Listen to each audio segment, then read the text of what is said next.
Hello there, everybody. It's me, Garrett Kidney, the co-host of You've Got to Be Kidding Me on the Voices of Wrestling Podcasting Network. And I am Liam Jones, my full name, and I'm also a part of the Voices of Wrestling Podcasting Network as a co-host for You've Got to Be Kidding Me.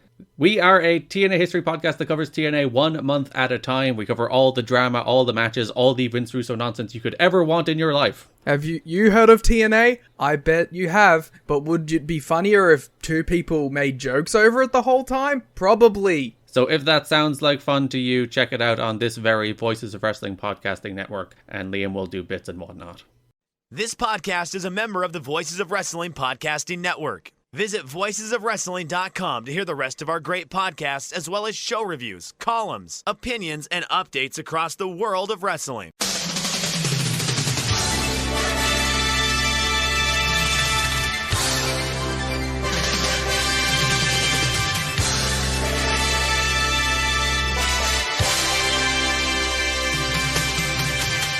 Hello everybody and welcome to the Super J-Cast. I'm Joel, joined by Damon McDonald. It is Wednesday, the 1st of May, 2024.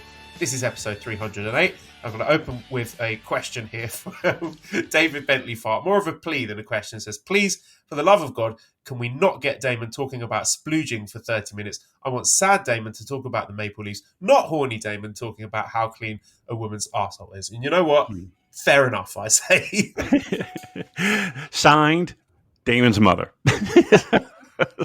I agree. I would agree. I would agree with that statement. How about that? But you needed to get that out of your system, to be fair.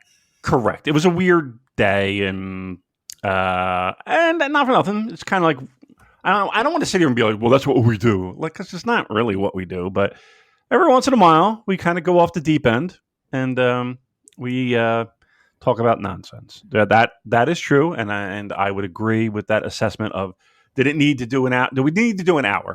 Certainly not. Right? Certainly not.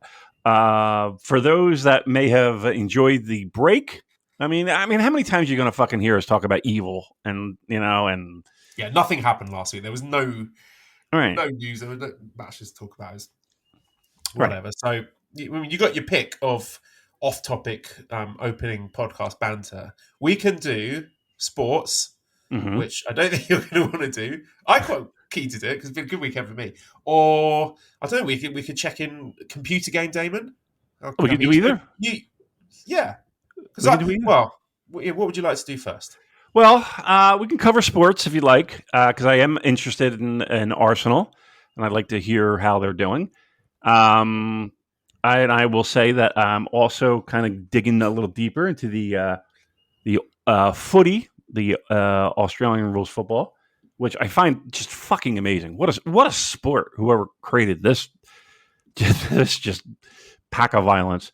But it's making more sense. I'm learning the rules, and I'm actually able to DVR some games. So it makes it a little bit easier for me to watch because games are like 2:00 in the morning for me, and there ain't no fucking way I'm waking up for that. So yes, I'm getting more involved in that as that season goes on. Maple Leafs, I heard. Well, look, they won last night in overtime, and needless to say, I was pooping my pants because I hate overtime, especially when you have rooting interest. But they won. Series is now 3-2. We go back home to Toronto, where we to the Maple Leafs. No, Bruins still Boston. Okay, Bruins. And someone's written a question. Marky says, "Have you accepted Jeremy Swayman as your Lord and Savior?" David, fuck you. He a Bruins player? Yeah, he's a goaltender, and of course, look, they have a pair of goaltenders that are very good. Like they have a 1A, a 1 and a 1A, which is frustrating because when you build your team around high-powered offense and all that stuff, okay, great. You get through their wall of defense, and then now you got to have a pinpoint accurate shot because the goaltender's on fire. No, here's a problem. The biggest problem I have. Again, covering the sport, it's you don't root, but the Maple Leafs are the only team in sports that I actively root for, right? There's not a player on the Boston Bruins that I like. Like, they're good, don't get me wrong. Like David Pastrnak is fucking incredible. I fucking hate him. And don't get me started with Brad Marchand, that fucking rat. I can't stand him. I just can't stand him. But he's the perfect fucking prototype of you hate him when you're playing against him, but if he's on your team, you'd probably love him. Maybe. Stupid rat face. We'll see. Here's the problem though, Joe. We have not, to add to stats that keep me up at night. Here's a stat for you. We have not defeated those said Boston Bruins in a playoff series since the 50s. That's right. When black and white. It's the last time you beat them. When Rock Around the Clock was topping the charts, right? You know what I mean? Like, I don't even think the Beatles have made Ed Sullivan show in New York before the Leafs have beaten the Bruins in a series. It's like some of these numbers are just staggering, and it just overwhelms you, right? But here's my biggest fear, Joe. Overall, this year in the NHL playoffs, the home teams have had a losing record, right? Leafs contributing to that, of course, losing 2 at home. Now we go back home, and we love to shit the bed at home. Oh, I cannot tell you how many times where, hey, we're going back, we're up in the series, we're coming home. All we got to do is we got 2 chances to beat a fucking team. One at home, and then, okay, if we have to go away, it's going to be tough, but okay, we can. No, we lose in spectacular fashion at home. I remember in Easter Sunday, again, we were up. All we had to do was win 1 of 2 games, and one of those games at home, and that home game, I think it was something preposterous. Like it was over by the halfway point of the game, like literally over. And that's what I'm afraid of. Oh, and here's another thing too, to add to the fucking misery. Best player, Austin Matthews, my personal favorite hockey player of all time. So during the playoffs, Joe, they're very closed mouth about and close-lipped about injuries. They don't like to disclose injuries. They don't like to let people know until the very last minute that they have to, that a player is playing and not. So Saturday's game, he played half the game, and then he was just like, why is he not on the ice? Where is he? He's not on the bench. What the fuck's happening? Is he hurt? And they kept saying illness, like he's sick, like it's a cold or the flu or, Joe, this is a sport that is pretty infamous, notorious for players playing hurt in the regular season. And in the playoffs, like, they have to have a leg amputated for them to not be on the ice. Sickness? Illness? What are we doing here? And now it's kind of like trickling out that, okay, maybe he is hurt. It's just preposterous. Like, he's hurt. He's obviously fucking hurt. He's the best player in your fucking team. You're paying him billions, and it's life or death now. It's life or death. Get the fuck on the ice if you're not sick. You're hurt. Let's just say he's hurt. So I got that to deal with. But we'll see. Thursday night. Anywho, Arsenal. Talk to me about Arsenal. You got a chance still. You have more than a chance. You're right where you wanted to be, right? Yeah, it's out of our hands. Okay. So if City win their remaining 4 games, then they'll be champions, which is the most likely outcome. Like, that is, in my mind, 99% what's going to happen. But you never know if they got to play sport. They got to play it. You got to respect it. Yep. You got to respect it. Like I said last week, I just want to take it to the last week.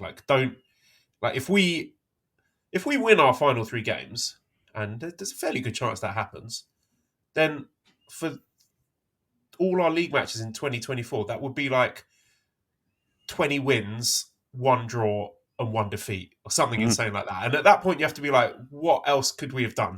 Right. You've got to hold your hands up and say, like, okay, well, we had a brilliant year, but just the bar is too high for us at the moment. But don't you hate that? Like, there's been plenty. I've talked about it at length before. It's infuriating. But I will take solace in the fact that we beat our hated North London rivals, Tottenham. I don't know if you saw that. So I was out. I missed the game because I was taking the family out to the Box Museum in Plymouth. That's my mum's birthday. I'm sorry. The what museum? The Box Museum. It's not actually a museum about boxes. It's just called the Box Museum. It's got sort of a lot of nautical stuff, like the Mayflower and all of that. Okay. All the boats and the ships and that. And so I was just listening to it on the radio. So we were sitting in a Thai Chinese cafe, and we went 3-0 up in the first half. And I'm just sitting there like, yes, come on. But then gave away 2 daft goals in the second half. So it's 3-2. And the league position is so precarious with City being the juggernaut that they are, that if we'd have drawn that game, then it would have been over. And I was just dying. Like, I'm in this museum, just like not able to do anything, just utterly paralyzed with the fear that Spurs might equalise. And if that happened, like, it would have just destroyed us as a club. Like, the narrative of being 3-0 up at halftime and then throwing that 3-goal advantage away and having Spurs kill off our title challenge, like, we would have been hearing about that for like literal decades. Like, there's a game from, I think it was 2008 that I was actually at, where we threw away a 4-2 lead in the dying seconds and ended up 4-4. That still traumatizes me to this day. So I just got all these flashbacks of all these leads that we've thrown away historically that are just like an albatross around our necks, and just praying that this wouldn't happen. We did manage to see the game out in the end, so I was just more relief that didn't happen rather than the joy of beating Tottenham. But that came later. But we're chugging along, and just hoping that City will fuck up one of their 4 remaining games, which they won't. But it's nice to get the table. Yeah, you don't know. Again, you got to respect the actual game, and sports is fucking weird, and it's not every time the bird shits on your fucking head. Every once in a while, it happens, right? Me, no, but you, yes.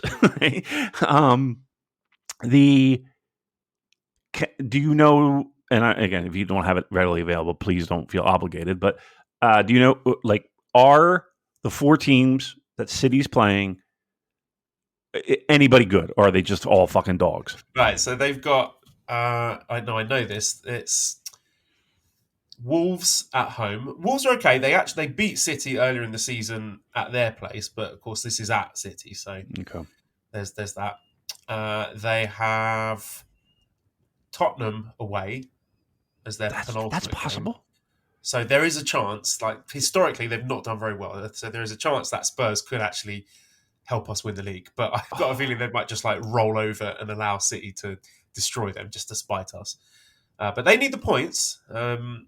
They have West Ham at home on the final day of the season. They stink, right? Yeah, I mean, that's probably going to be a win. And I can't remember what their other match is. I don't think it's against anyone good. Let me check, because this is important.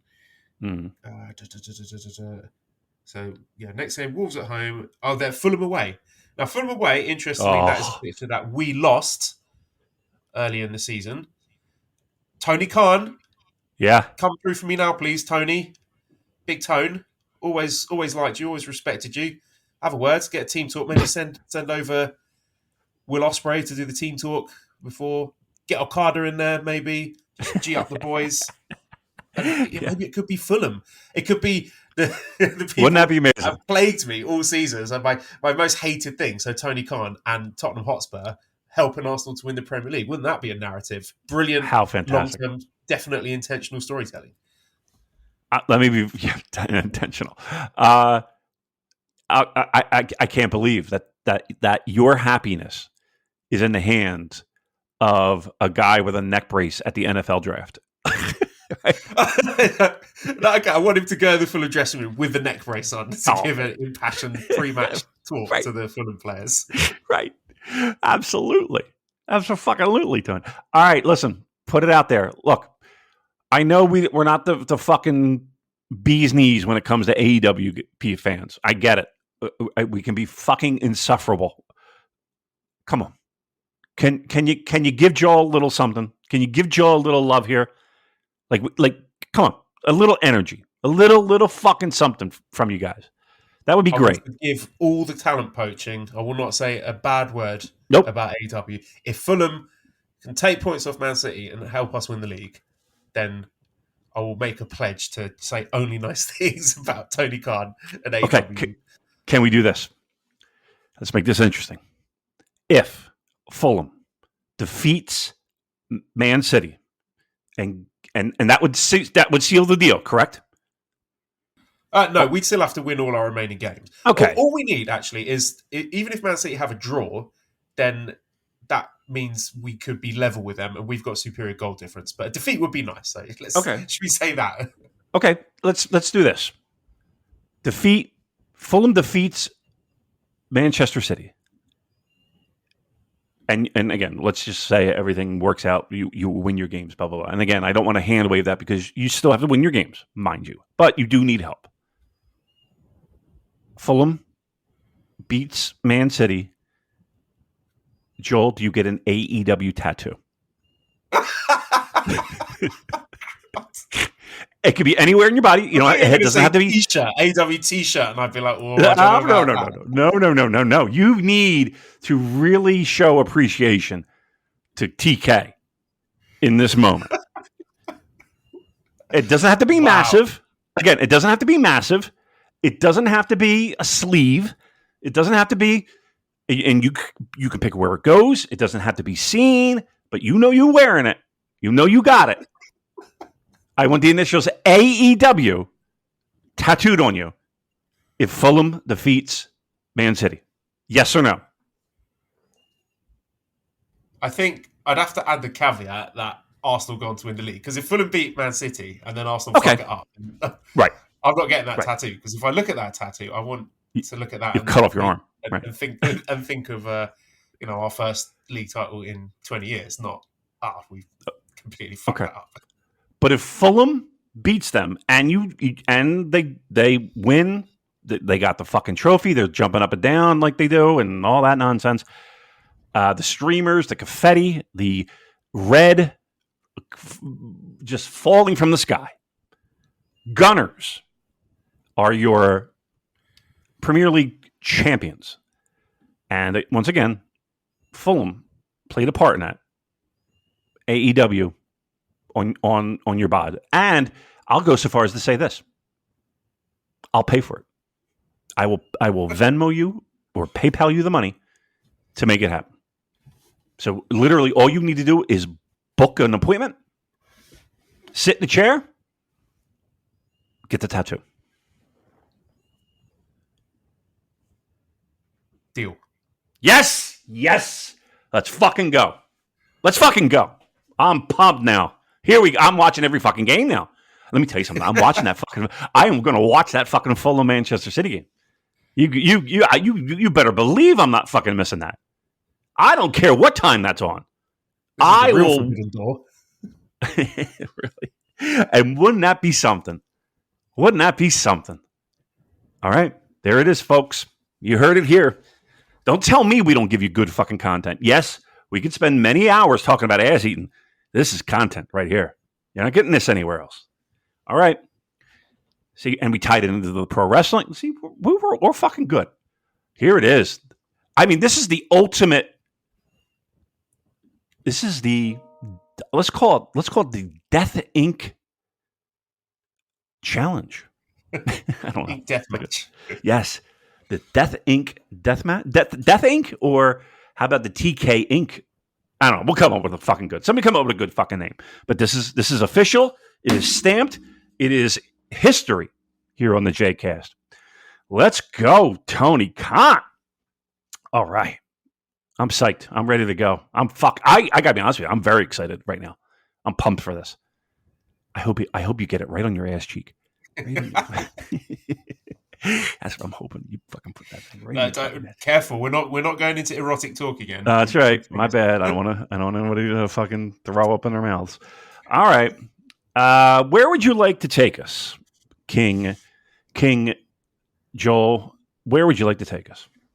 Well, I did see a news story just pop up, which is not really New Japan related, but I will just ask you as a tangent. This is about Will Hobbs, Powerhouse Hobbs, who sustained a nasty injury in the match with Jon Moxley and apparently needs surgery now because of that injury. Now, I didn't watch the match. I heard even before the injury that it was not great. And then obviously after the injury, it was, went down the toilet, which is, not their fault. Did you watch it? No. And truth be told, move on then. No. I didn't even. I swear to you. Bear in mind, I have been a little bit out of the loop, mind you. But what's the injury? Do we know? I don't know. No. I don't know what the injury is. But it was definitely during the match, and then the match fell apart. Correct? Yes, I think it was a leg injury. Yeah. Maybe something to do with his knee. Apparently, he hit his knee on the turnbuckle or something. That might have done it. I'm not sure. Well, that fucking blows. I mean, I don't want anybody getting fucking. I don't care who you are. Is the IWGP World Heavyweight title cursed? No. Is that what's caused this? Is there some sort of voodoo curse that has Sanada head injury? He's off the Dontaku show. He's off the All Together show. Right. So you're saying former holders of this new version? Just anyone who comes into contact with it, challenges for it, held it, whatever, doomed. This is like the Madden cover curse or the Sports Illustrated cover curse. Boy, I mean, look, it feels like... Is this some kind of brilliant long-term master plan? Is this Kikuchi again? Like they had to burn the belt. They had to throw the belt off the fuck. They have to exorcise. They're going to have an exorcism. Oh my God. They're going to have to get an old priest and a young priest. Oh, they have to get Goto with his staff, with the little... Andrew always tells me every time what that's called, and I always forget. But yeah, get underneath that fucking waterfall. Yeah. Cleansing. Look, I mean, I don't necessarily... Look, a lot of times... It's called a shakujo. Okay. We might. I'm with this company. I'll take anything we can get. Give me some good karma. Give me some good feelings. That sucks. And here's the thing too. To be very clear, I did not watch the match, but if I'm going to make a list of top 10 pro wrestlers who I feel that can still have a match and lead a match and map out a match when my opponent is hurt, is Jon Moxley the guy I'm leaning on for that? I don't know, to be honest. Now I want to watch the match. I just want to see what happened there. We got Ibushi, we got Sonata that you mentioned. There's a few that have gotten, unscathed. But even if you want to count Ospreay, when he got it, he went through all that business, didn't he? Hurt his neck and had terrible depression, and broke up with his girlfriend. And wow, maybe it is. I've never liked the title to begin with. I'm sorry. I to this day I still do. I'm not a fan of the design of that title. It's not proportionally right. I hate the wings. I'm not a fan of it. And I know people were like, well, you would have hated it no matter what it looked like because it's not that title. Maybe. I like titles. I like the way they look. I am a fan of titles in general. Belts, if you will. I don't like this one. I'm not a fan of it. So if it went away somehow and we kind of moved back, and I will say this as well. Don't you feel like that's one of the put the flag in the ground moments of, oh, we're going south here, right? Something don't feel right. A lot of people use that as the benchmark of where we are now. What do you think of that title? Are you a fan? Do you give a shit? What's your feeling? I I've got over it. I mean, I'm sort of ambivalent, to be honest. All right. All right. What's your favorite looking title? Can I ask that? Oh, the previous one. Really, so number one of all time. Yeah. I think WWE had a nice one too. I like the old school '80s Intercontinental. That's associated with Savage and Steamboat and all them. I like the design of that. I like the late '90s WWF one. Winged Eagle. Let me look at WWF title. You think of Bret Hart, Michaels, the one after that. Oh, the one after that. I'm trying to think of which one that was. I'll send you an image of it. All right. I think this is just kind of like a nostalgia thing. Like whenever a person starts watching wrestling, yeah, the belt that is the belt at that time is the one. You're probably right. There's a lot to do with it. Oh yeah, okay, yeah, the circle. Yeah, okay, I'm with you. It's kind of like the Winged Eagle offshoot. Yeah. Okay, that's not bad. I like the one of my favorites of all time was the NWA TV title when it was the red leather. I love that fucking title. Matter of fact, I'm not a belt guy and would never leave the house. Relax, everyone. But I do own this guy in, I want to say Pakistan. I could be wrong, but some like in that general area makes them. And I got two this was a while ago. This is like years ago. Maybe like 5 years ago, 3 years ago. Got that TV title, and I got the WWF tag team one. So think British Bulldogs, Heart Foundation, that style. I've always loved that belt. I got them. I got a good deal on them. Great, and they're sitting in a little display thing that I have in my office, along with a pair of John Tavares game-worn, game-used skates. Captain of the Maple Leafs. And then one of our great friends, great listeners, I'm at not ECW Arena, but for a New Japan show, and he's like, hey, Damon, dude, I got something for you. Same dude who, the Liger kick pads he owns. When he went up to the Forbidden Door up in Toronto, and he got me a pair of game-worn socks. Toronto Maple Leafs. I was like, that was awesome, dude. You didn't have to fucking do that. Good dude, Jeff. All right. That's my chest. Shall we talk? Yeah. Shall we talk USB Gate? USB Gate. I thought when I first saw that, I was like, are they talking about the arena that Forbidden Door is in New York and Long Island? No, they're not. Sure. Why don't you enlighten the listeners, and I'll give my hot take.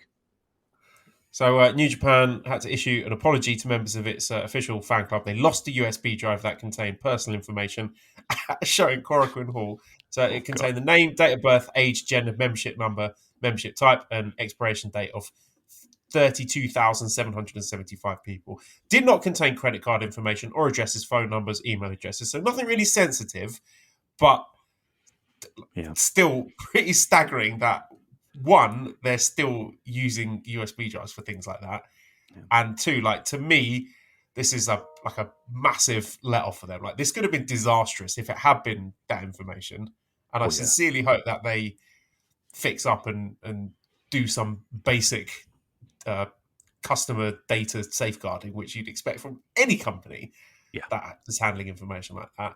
But it just adds to this impression that we get that this is just fucking Mickey Mouse clown infrastructure over there. You said it. Literally, the words Mickey Mouse were on the tip of my tongue. Well, not literally. I know you hate when I say that, but I was going to say Mickey Mouse.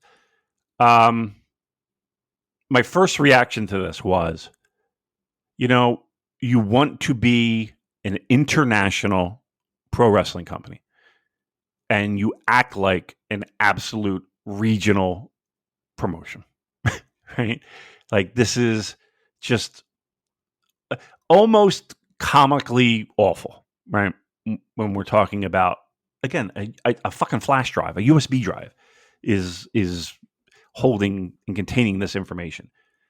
But in the same breath, and again, the argument I sort of kind of understand is that, there's a lot of that in Japan in general, right? I mean, I know that when people think, and especially in the West, when you think Japan, you're thinking of fucking the Jetsons, and the technology there.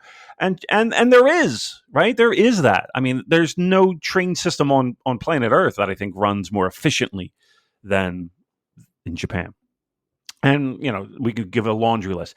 But yet there are still things that just leave you scratching your head at that, the amount of paperwork, legitimate paperwork that you would think would, I don't know, we can't do this online. We can't. Why do I have to come here with my little initial stamp or wherever the fuck, that little thing it's a stamp. Fax machines, again, that's a big one. Everyone wants to point the finger. They still use fucking fax machines. Floppy disks are still a thing in some businesses. I don't know. To me, look, I would highly doubt that Citibank or what have you has like one guy walking around with a fucking USB drive, whatever everyone's personal and credit card. I doubt that. So we can't compare a pro wrestling company with a international companies doing business in Japan. It's just not a fair argument, right? That being said, you're still kind of, you still are collecting personal information. And once again, you want to be an international company. You're not a fucking mom and pop ramen shop that only takes cash, right? Like, come on. Like, and here's the thing too. If you don't want to be an international company, then fine. I trust me. There are plenty of moments where I'm like, I prefer that you weren't. And once again, this does not impact New Japan World. This does not. Or let me take that. Let me roll that back. This instance does not impact. Again, if you signed up for New Japan World, if you bought something online at the shop, if you, I don't know, what else would a Western person need to submit their information? Whatever. Fan club members. Now, here's the thing.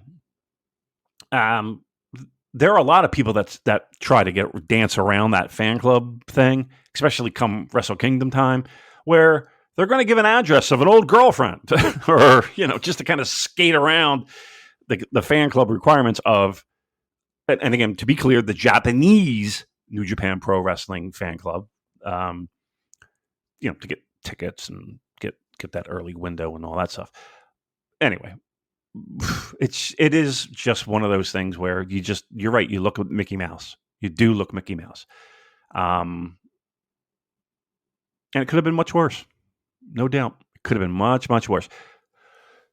But in the same breath, I don't know. It is one of those things. And again, I don't necessarily want to. It's just one of those. Of course, New Japan had that happen.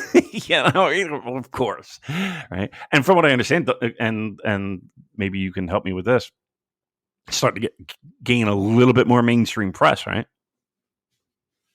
Yes, it has started to be picked up by some mainstream Japanese news outlets on Twitter. Okay. Again, it's a weird situation in that. In many cases, it is still a cash society, right? You can't use a credit card in some shops. But again, I feel like it's like, there's that mom and pop element of that, You're an international company. You're an international entertainment company. Do better with that, please. The fucking USB drive. God almighty. And moving on to our regular recurring news segment of the show, which is the Whites are at it again.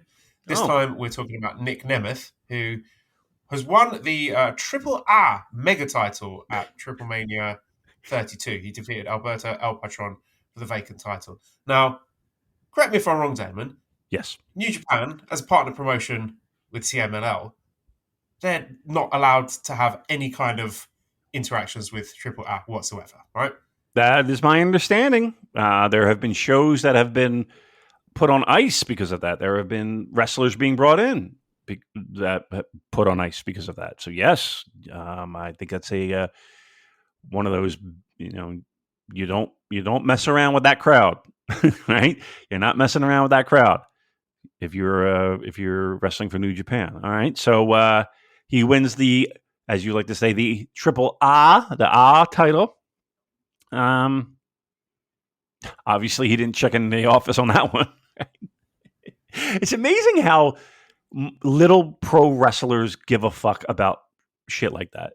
Like, I guarantee, I promise you, with every fiber of my being, he had no fucking idea that that would even be remotely an issue. I guarantee it. No, You know what I mean? would you know that? No. I mean, you would. I don't know. I just think like even like the most basic of New Japan fans know that, right? How could you be in this business and not know that? How could you? I don't know. Fucking, they just don't give a fuck. I mean, look. Let's be honest here. Do you really think he's sticking around for the long haul? No. He don't give a fuck. Do you think he should be punished by losing a squash match to Tanahashi at Dontaku in 5 minutes, and then Tanahashi just does air guitar for half an hour to close the show? Sounds like our show. Sounds like our podcast. 5 minutes of content and fucking 15 minutes of nonsense. I mean, that would be nice, but do you honestly think that's even remotely possible? Like, if I'm Nick, I don't even make the fucking flight. I would just mail back your fucking belt and be like, whatever. I'm going to take these indie dates. You know, seriously, if Joel got wind of that, you're like, oh, you're flying me in for a 5-minute squash? Fuck that. I'm not even showing up. Right? I don't know. Yes. Yeah, I would be stunned if that happened. I would be. Yeah. No, go ahead. No, I would just be shocked. I would, in this day and age, this is not 1982 Georgia Championship Wrestling, where fucking people putting over people on the way out and all that. Like, he just won't show up. Like, it'll just be like, he's not going to be here. The title's held up, and it's going to be a match between fucking Ren Narita and blah, blah, blah. So that's how they usually solve these things. Did you see this news about Mustafa Ali? This is No. from bodyslam.net, and they claim that New Japan had plans to include Ali in the Best of the Super Juniors, but Ali insisted on maintaining an undefeated streak through the whole tournament. He said he would only participate if he could go through the tournament without a single loss, a condition which conflicted with the booking strategies of New Japan. It says, despite his undefeated record since departing WWE, New Japan had intended for Ali to advance deep into the tournament. His outspoken approach and refusal to job to other wrestlers ultimately led to his removal from the tournament lineup. Now, Mustafa Ali and Rocky Romero have been very vocal in denying this. And as much as I would love to just sort of jump on that, add more fuel to the fire about, these ridiculous foreign wrestlers, what are we doing, wasting all our money on these scumbags who won't do business, etc. I'm hearing that this one is I'd say, bullshit. To be generous, a misinterpretation of events. My perception of things is that Ali is doing this undefeated gimmick at the moment. Gimmick, whatever we want to call it.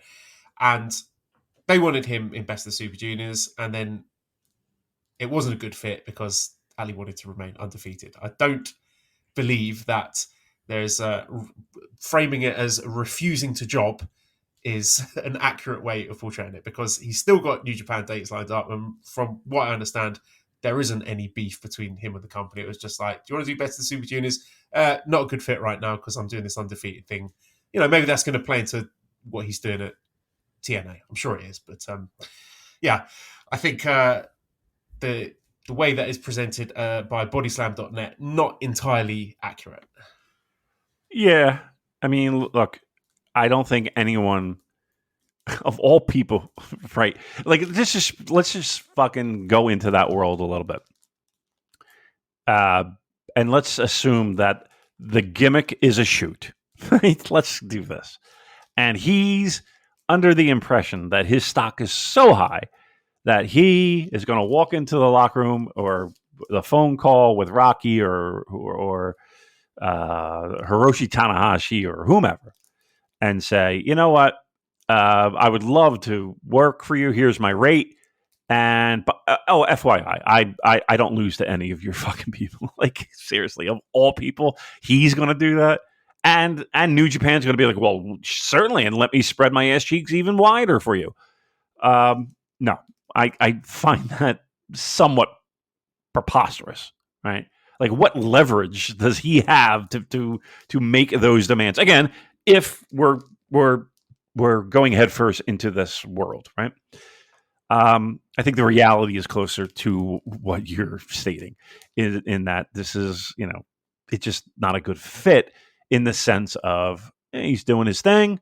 He wants to continue doing his thing, and doing jobs to fucking Bushi on night 7 of Best of the Super Juniors isn't necessarily going to fall into his plans. So a mutual agreement of, okay, Best of the Super Juniors is not going to be for me.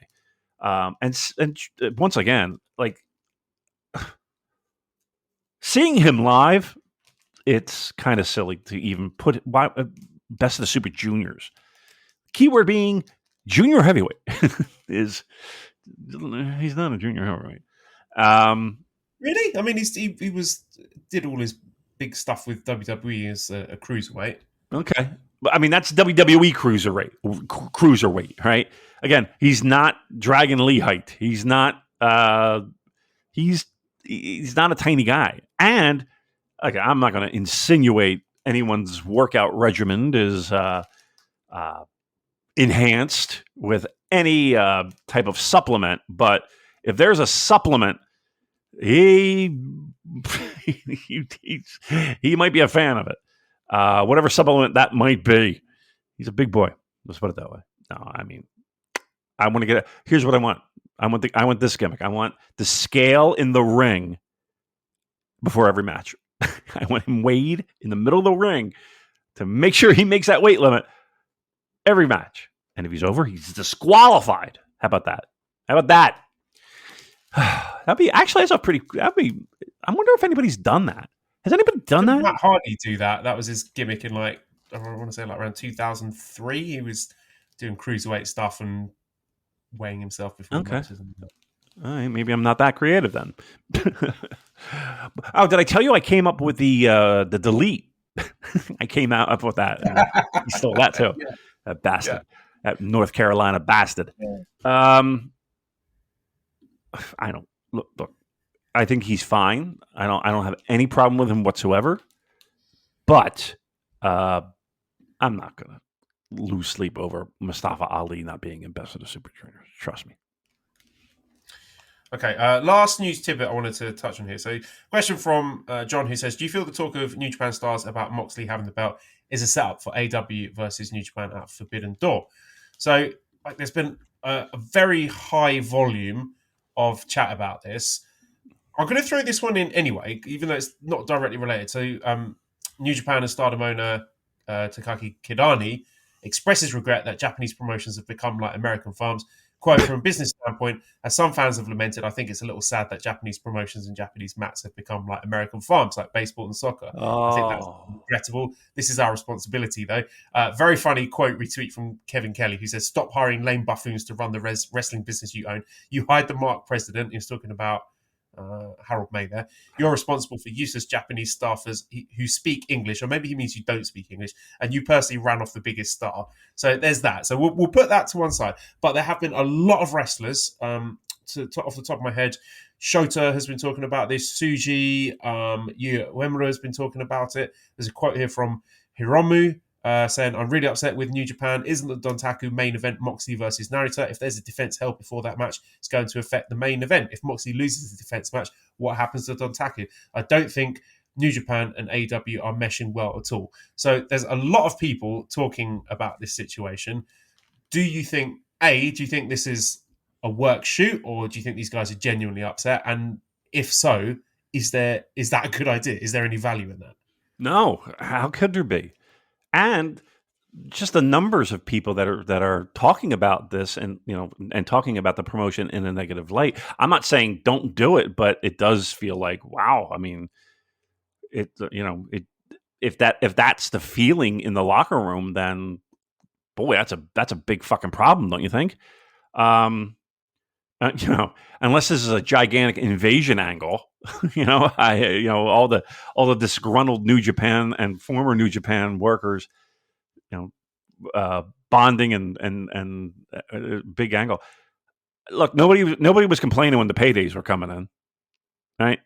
Nobody complains about that. Nobody complains about being on a show and arguably your biggest show of the fucking year minus Wrestle Kingdom. Nobody's complaining about that when the check hits the deposit. No one. I'm curious how many of those people that are bitching and moaning about the AEW partnership, how many of those people haven't gotten a taste of that or a piece of that pie? I don't know. Look,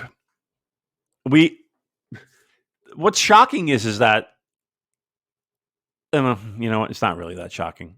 If you work for the company, you're not going to fucking bitch and moan, but yet here we are, right? And the amount of that, and that's just what's being made publicly. Imagine the fucking nonsense we do here, and we've been hearing it for months. I mean, longer than months. It feels like there's just something. Once again, I've said it 1,000 times. There's something wrong from the top down. There's something that's just not right, whether it's communication, whether it's follow through, whether it's commitment. I don't know whether it's hey, they just feel like we're just a write off. I don't know if we're a tax write off. I have no idea what tax laws are in Japan. The bottom line is this. Once again, this is what you hear from Mickey Mouse organizations. Sorry, this is what you hear. And if there are problems like this, you're not vocal about it. And trust me, I understand, Joel. That's what, and I don't want to speak for you, but that's what you're thinking of when you say this has got to be some type of angle.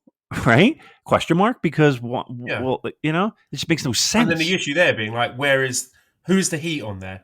Is the heat on matches between AEW guys and New Japan guys? For me, not really. It's putting the heat on the New Japan office for allowing this to happen. And there's the implicit acknowledgement there that the fans are getting screwed over because of this. So if a lot of people are saying, this is obviously just building heat for Forbidden Door and cross promotional matches, and it's really good, or the young guys, defending the promotion and winning the belt back. Again, all the heat there is on the office for enabling this, rather than putting the heat on feuds or matches. Right, 1,000%. Like unless Tony Khan and fucking Kadani get in a ring, and trust me, who the fuck would want to see that? We saw how old fucking neck brace Tony. How well he sells an injury. I will say this though, God bless him for at least committing to the fucking gimmick. And him at the NFL draft, I'm not gonna lie, I popped. I swear to you, I was like, that motherfucker did it. That motherfucker did it. You wore that goddamn neck brace at arguably like one of the biggest things for an NFL fan is the draft. Trust me. It's a massive thing. And he's fucking sitting there in the war room with a fucking neck brace on, selling a pro wrestling. I love it.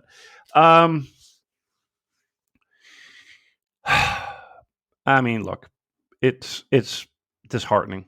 It is. There's a big difference between us content creators going on and on about how things stink. Again, but if the talent is feeling it, that's not good. That's not good. And I don't think the company deserves the benefit of the doubt for us to say, oh, no, trust the process. This is all part of their master plan. They're building towards something. Because I've done that. In the last 4 years of this podcast, stuff has happened. I've said, no, look, this is actually brilliant because this is going to play into the story and do X, Y, Z, and it hasn't. It's just turned out to be a massive fuck up. Yep. So, as I've said, the ratio of stuff that has actually turned out to be intentional and brilliant and stuff that has just been a balls up has lurched significantly to the latter, to the extent of which I can't sit here and say, no, this is actually going to turn out really good because the odds are not in their favour. Right. Yeah. No, they don't have a great track record. And, you know, does this result in any like any good? Like, does this pop a rating? Does this like stir up fan interest? Does this I mean, even in a preposterous world, and this were just a complete angle, and it's AEW versus New Japan, and for what rights, I have no idea, but let's just go with it, right? Like, is that really something that's going to stir the emotions? Like, are there like people that are just going to bring their New Japan flags and wave them, and the AEW? It's going to be like fucking, you know. I just don't see it. I just don't see it. I'm going to do this. I want to just see one quick thing of UBS Arena. I'm sorry, I put USB Arena. I'm just curious to see, because I know tickets went on sale for that UBS Arena show, and it's right around the corner. I'm curious, and I'm just going to take a quick gander if I can quickly do this. I just want to see how tickets are going. I'm curious. Because I did, when the day it was on sale, I did kind of take a peek. You know, I'm like an hour and a half drive. Not that big deal, right? Not that big deal at all. Yeah, it does. Oh, there's plenty of tickets, Joel. Some of them are pretty high up. It doesn't even look like they made the entire arena available, though.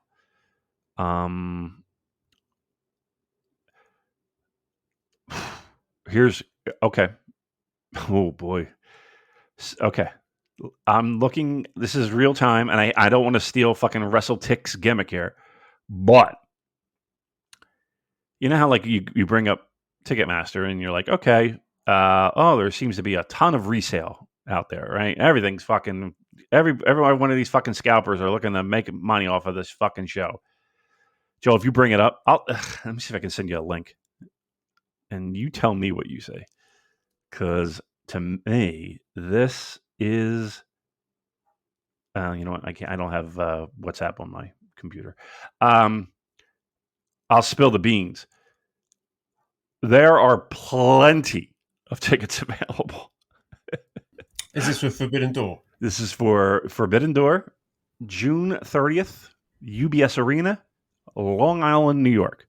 Again, a traditional, it's a hub of pro wrestling, right? You're pulling from a lot of different markets. Philly, Boston, and of course the New York metro I have area. pulled up the WrestleTix update, and it says current setup 8,019 tickets distributed 6,257, available tickets 1,762. Okay, I'm going to send you a screenshot. And again, a lot of this is, you know, you would think, okay, I'm going back to Ticketmaster and I'm going to buy a ticket. Okay, everything's in red, right? Everything's red because they've been bought, and you know, scalpers are ready to rock and roll here. I'm going to take this picture and send this to you via outer space. And again, these are tickets that are not only available, but they're available through Ticketmaster. And they don't look to be marked up for resale. Get in price, $60. Get in the building, $60 is the lowest. Highest is honestly not that bad. It's really so they've sold over 6,000 tickets without announcing anything for it yet. Right. I mean, does that look like they sold 6,000 tickets though? That doesn't look like 6,000 tickets sold to me. Well, I'm just going with what WrestleTix say. Okay, but I'm saying I'm looking at the fucking building. And boy, I see again. There are pockets of sections that tickets are not available. I guess it would be the non-hard cam ringside. There doesn't appear to be any tickets available there, but just about every single fucking section that they have made available, there are plenty of tickets available. Am I wrong? No. So as you point here, like we're kind of running out of dream matches, or I think the novelty is done, right? I think the idea that, I mean, the dream matches are going to be between AEW people, right?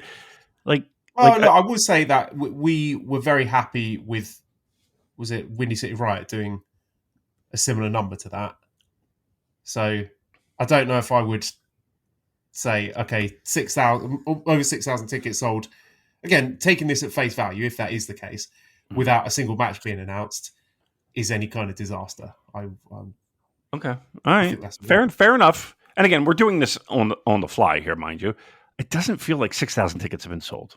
And I'm not disputing the information. I'm looking at what I'm looking at. It does seem like there are a fucking ton. And once again, no matches have been announced. But I will also say this, Joe.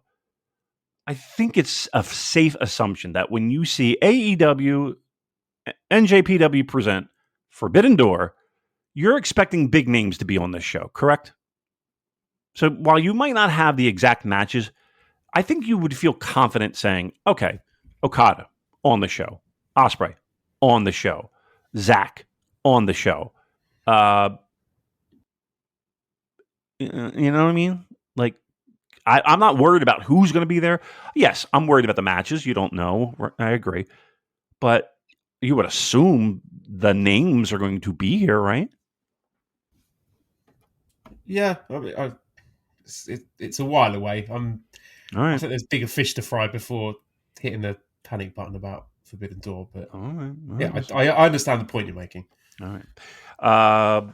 And again, I don't think any of that is going to help ticket sales when we talk about the idea of people fucking arguing about the promotion and the state of it. But again, just another little thing, the fucking put in the old Mickey Mouse folder. All right, well, let's move on to discussing some of the wrestling that took place last week. So let's start at Road to Wrestling Dontaku. That was on Saturday at the Hiroshima Sun Plaza Hall. And I'm going to skip straight to the business end of the card where we had the sixth match, the Strong Openweight Tag Team Championship, where TMDK, Shane Haston and Mikey Nicholls defeated the challengers and former champs, El Fantasma and Hikuleo. So Mikey Nicholls got the pin on Hikuleo after 19 minutes 46 seconds with a schoolboy. So TMDK retained. And Hikuleo was very, very angry afterwards at getting rolled up and showed a lot more of that monster side that people have been wanting to see for a long time. Very foul-mouthed and angry backstage promo, which I quite liked, actually. But I don't know if this is sort of building towards... the match was pretty good. I enjoyed that. And I'm glad that TMDK retained. And I'm looking now at Hikuleo and ELP. Like, I don't know if they're going to sort of break up the tag team and try and run a singles program. And if rumors are to be believed, if Hikuleo is going to be on his way out come June, I'm thinking, who would be, if they could get him to job on the way out? I know that seems to be an issue for New Japan these days, but is there potential long-term value in an ELP versus Hikuleo singles feud? I don't know, but just the way that Hikuleo reacted at the end of this match did make me raise an eyebrow there. But what did you think of it? Yeah, I thought it was like the beginning of the end, I would think. I don't know if they're going to have like a massive blowout feud. They don't really seem to do that. Look, I would hope that honestly, that Hikuleo, of all people, would have any issue lying down to anyone on that fucking roster. I know we're obsessed with putting guys over on the way out, and again, your results are going to vary of whether that's actually going to happen or not. But we're not talking about a guy who's like has this huge fucking folder of importance when it comes to New Japan Pro Wrestling, right? It's fucking Hikuleo. no He could beat disrespect. all the Musketeers in the G1. Right. You know what I mean? I'm just, come on. Like, he's, there shouldn't be any discussion about it. Whatever needs to be done, you just fucking fill out your obligation and then go.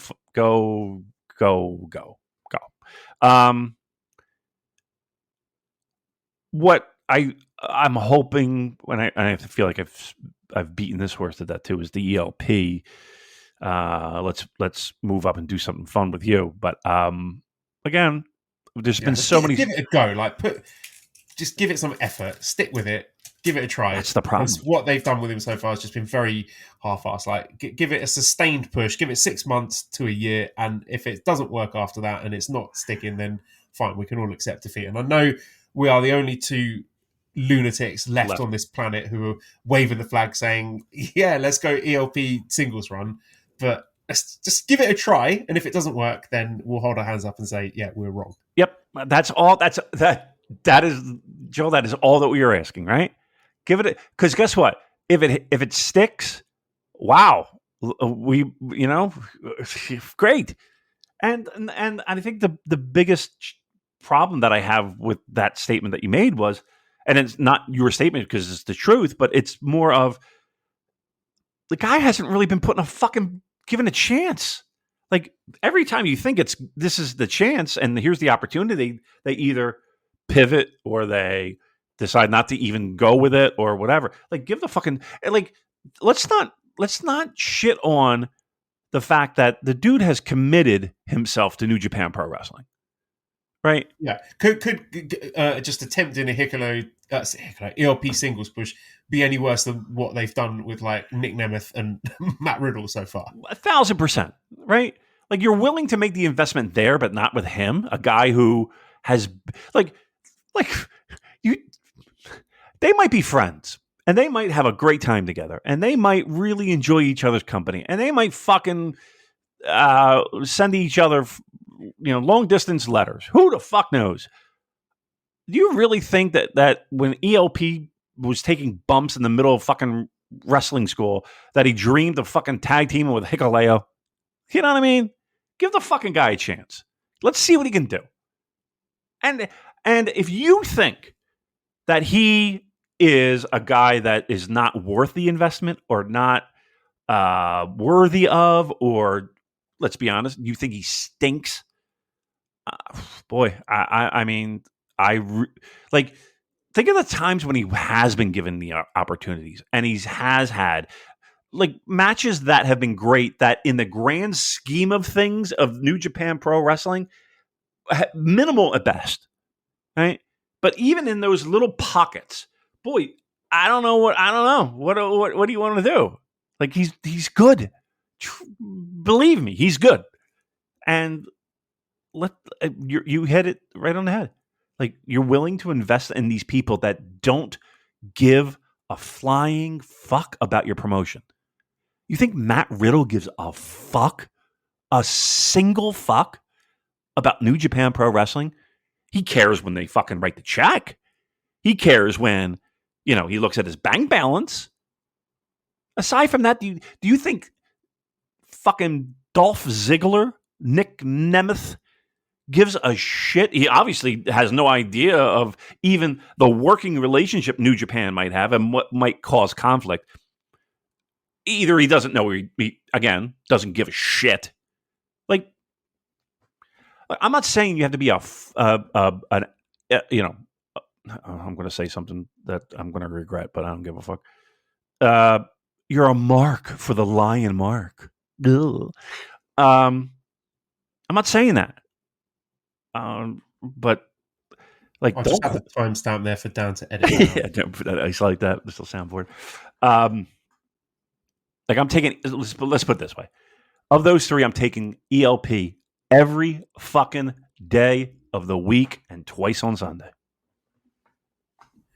The seventh match was the KOPW 2024 Provisional Championship, where the challenger, Yuya Uemura, defeated the holder, Great Khan, in the Rural Revitalization match. So the first fall was stacking tires. The second fall was eating a lemon. And the third fall was the table match. So that the whole thing went about 45 minutes. The table bit was 45 minutes. 50 seconds. Deadbolt suplex through a table. So Yuya Uemura is the new provisional KOPW 2024 holder. I don't know. I've got mixed thoughts on this. Like, one, I really would have liked to see the catch wrestling stipulation that Yuya suggested. And now that he's the holder, maybe we'll see more of that. He was speaking quite passionately about that and his vision of pro wrestling. And I don't think it is rural revitalization. I don't think that's what Yuya necessarily wanted to do. But from our understanding, the KOPW stips are a shoot. You know, the guys come up with them themselves and there's very little input or instruction from the office. So the wackiness, the best 2 out of 3 falls, that seems to be what Great Okan enjoys doing. And for some reason, the Japanese fans who are voting on it seem to prefer that, and they're voting for it in droves. So they like it. I don't know, man. I found myself enjoying this in spite of the stipulations, not because of them. And I think Yuya has a very creative mind for the business, and just in terms of sort of the spots he comes up with, the intricacy of it, like the way he won the first fall with, I can't remember exactly what it was, but it was a very smooth sequence with like a suplex with the tire, and he rolled over the tire and managed to put it on his cone. I can't listen to what you're saying. It just sounds listen to what you're saying. And he sold it really well. Eating the lemon, the psychology, the selling on his face. He was eating the lemon and it was sour and yucky, and he didn't like it. And his face was going, yucky, it's sour. That was good. The table match bit was good. This is a waste of Yuya Uemura. He should be doing better things like this. And I know I was banging the drum saying, they separated him from the Three Musketeers for a reason, and he's going to be the guy who is elevated above all of them. And look, he has won a singles title before any of those guys have, so there is that. I didn't expect it to be KOPW, and I'm not sure this is a particularly encouraging sign. I would prefer him to be doing something else with it. But hey, it is something, and something is better than nothing. But is it? Yeah, I'm very conflicted about Yuya winning this. I thought the match was quite silly and fun, and they made the best of it. So, okay, thoughts? I am all for guys having a bit of a laugh in the ring. No problem with it. Now, if I'm buying a ticket and this is what is delivered, I might, pardon the pun, have a sour taste in my mouth. 45 minutes. Just getting it's thanks, Dan. Just chop that one out. Yep, please. just take that one there. A little time set there, right? 45 minutes. Like when they're sitting down and they're, sitting there playing cards and, kind of going over the card and, smoking cigars and whatever they do to pass the time. And now they got to come up with ideas and match stipulations and who's winning and who's. Not only did they let the man who will forever go nameless on this show because he is a fucking bum, coming up with his own stipulations, and this is what they come up with. Like, this is a perfect example of not letting wrestlers do whatever the fuck they want, right?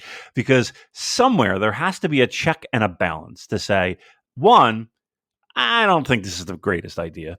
And two, there is no way we're doing 45 minutes of this. No, I don't. The 45 minutes is just an estimate from me. I'm actually going to go into NJPW World and see how long the entire segment was. And I'll get back to you on that. All right, let me know, because I'm telling you right now, it's 45 minutes from ring entrance to end. Okay, let's do it then. Go ahead, let's do it. If I'm wrong, I'll get an AEW tattoo. All right? Okay, so we're loading it up. Go ahead, load it up. To 7 of this event. Here we go. It is, so from the start of the segment till the end, it's 48 and a half minutes. Thank you very much. Now, who's 40 plus minutes of got less value, the Raw Revitalization match or you talking about pornography? I think my looks. It might not be everybody's cup of tea. I think maybe you can get a laugh out of it a little bit, right? Don't you think? I mean, a little bit. It's not for everybody, but there's some. You didn't get any laughs out of you eating the yucky lemons, then? When I say 0, all right, okay. Let me ask you this: what was the highest speed in which you fast forward? Was it just one click to kind of speed it up a little bit? 2 clicks? 3 clicks? Like what speed were you watching this match? Double speed. Yeah, at least, right? So it's not like this was okay. They made, pardon the pun, lemonade out of piss. I don't know, whatever. Can you stop doing puns, please, David? It's deeply upsetting to me. I'm doing my best. I can't help it. I'm a punny kind of guy. Look, once again, 48 minutes. 48 minutes. Don't you wish you could get that 48 minutes back? Again, you were watching at double speed, so 20 minutes. Even then, wouldn't you wish to have that time back? I'm just watching the end of the first fall again. Mm-hmm. It's very smooth. You got him in a roll-up schoolboy and then rolled over him, grabbed the tire out of his hands, plonked it on the cone. Oh. He's good. Yuya's good, man. He is good. With the people who are saying he's crap. No, he's good. He's good. But I'm going to be honest with you. I can't wait for you to get your AEW tattoo. I can't fucking wait. Do you think this is a push? Like, is this something we can go, yes, the company are behind Yuya because he's got KPW? No. Why? Really? How? Would you ever go back to watch this match? Would you ever show this match to anybody that would kind of want to get into New Japan? This would be like I would actively hide this match from people. Yeah. There's no redeeming value. I can understand them doing all the shenanigans when it's against shit wrestlers like Tangaloa to stop them from doing wrestling and do something funny and silly instead. But I can't against you in proper wrestling. That would have been really good. Maybe they will do that. Maybe they'll have a rematch. I don't know. But oh boy. Yeah. Okay. I can't wait. Maybe they'll incorporate apples this time. All right, should we move on then? Main event of this show was an elimination match for the LIJ team beat the War Dogs plus Jake Lee. I mean, it was good. The elimination matches are always fun. There was the funny big mascot. What was it called? Sly Lee. So that was funny. There was a big mascot, colourful mascot there. I don't have a huge amount to say about this unless you've got any hot takes on it or move on. I will say this. I understand why we're having Jake Lee involved in multi-man tag matches. I get it. And again, no worries. And I didn't think he was bad either. I don't know. It's hard for me to kind of get wrapped up in Jake Lee. The thing you need to remember about Jake Lee. Yeah. I mean, look, who knows? I'm sure he has a good match in him. I'm sure he does. He has to. I can't imagine him not. But he's there. I can't say I'm overly excited. And I think people are just kind of like when I see people getting excited about it, it's more of the idea of, okay, this guy doesn't even wrestle for New Japan Pro Wrestling, and that kind of thing. And wow, we've never had that before. Right, that's my point too. New angle. Right, exactly. And outsider. Maybe he'll win a title and take it away. Yeah, maybe a whole promotion will try to infiltrate the New Japan Pro Wrestling and try and take it over. I think my biggest beef is that of all the people, Jake Lee is the person. I'm doing Park Life, by the way, in case you didn't know. All right, I caught that. Thank you, buddy. Thanks. All right, let's move on to Wrestling Satsuma no Kuni, which was in Kagoshima on Monday. And again, I'm just going to skip to the important stuff. So, 7th match, IWGP Junior Tag Championships, with the Junior War Dogs, Drilla Moloney and Clark Connors defeating the challengers of Bushi and Hiromu Takahashi. 19 minutes and 4 seconds. So Clark pinned Bushi following the full clip. So War Dogs retain the IWGP Junior Heavyweight Tag Championships. And B France 19 from Discord asking the important questions. Is Drilla with his giant dong the biggest junior ever? The dude is fucking huge. Yeah, I mean, I would not be surprised to see, and I've been saying this for a long time now, him to get accelerated for the heavyweight run at some point. Because I think there's a lot of upside in Drilla. I enjoy his wrestling matches. I like his sort of power junior bully style at the moment. I think he's a good promo as well. And just the guy's oozing confidence. He's pretty young as well. So I think there's a lot of value in penciling him in as a guy that you want to elevate out of the junior division into the heavyweights at some point. But anyway, back to this match. It's very good. You know, of course it's going to be with 4 quality guys like that. And I thought Clark and Drilla really showed their viciousness, their nastiness, all the talk going into it had been they're going to break people's necks and all of that. And yeah, it's just good tag team pro wrestling. I like it. I'm glad that War Dogs retained. I enjoy seeing them with the championships.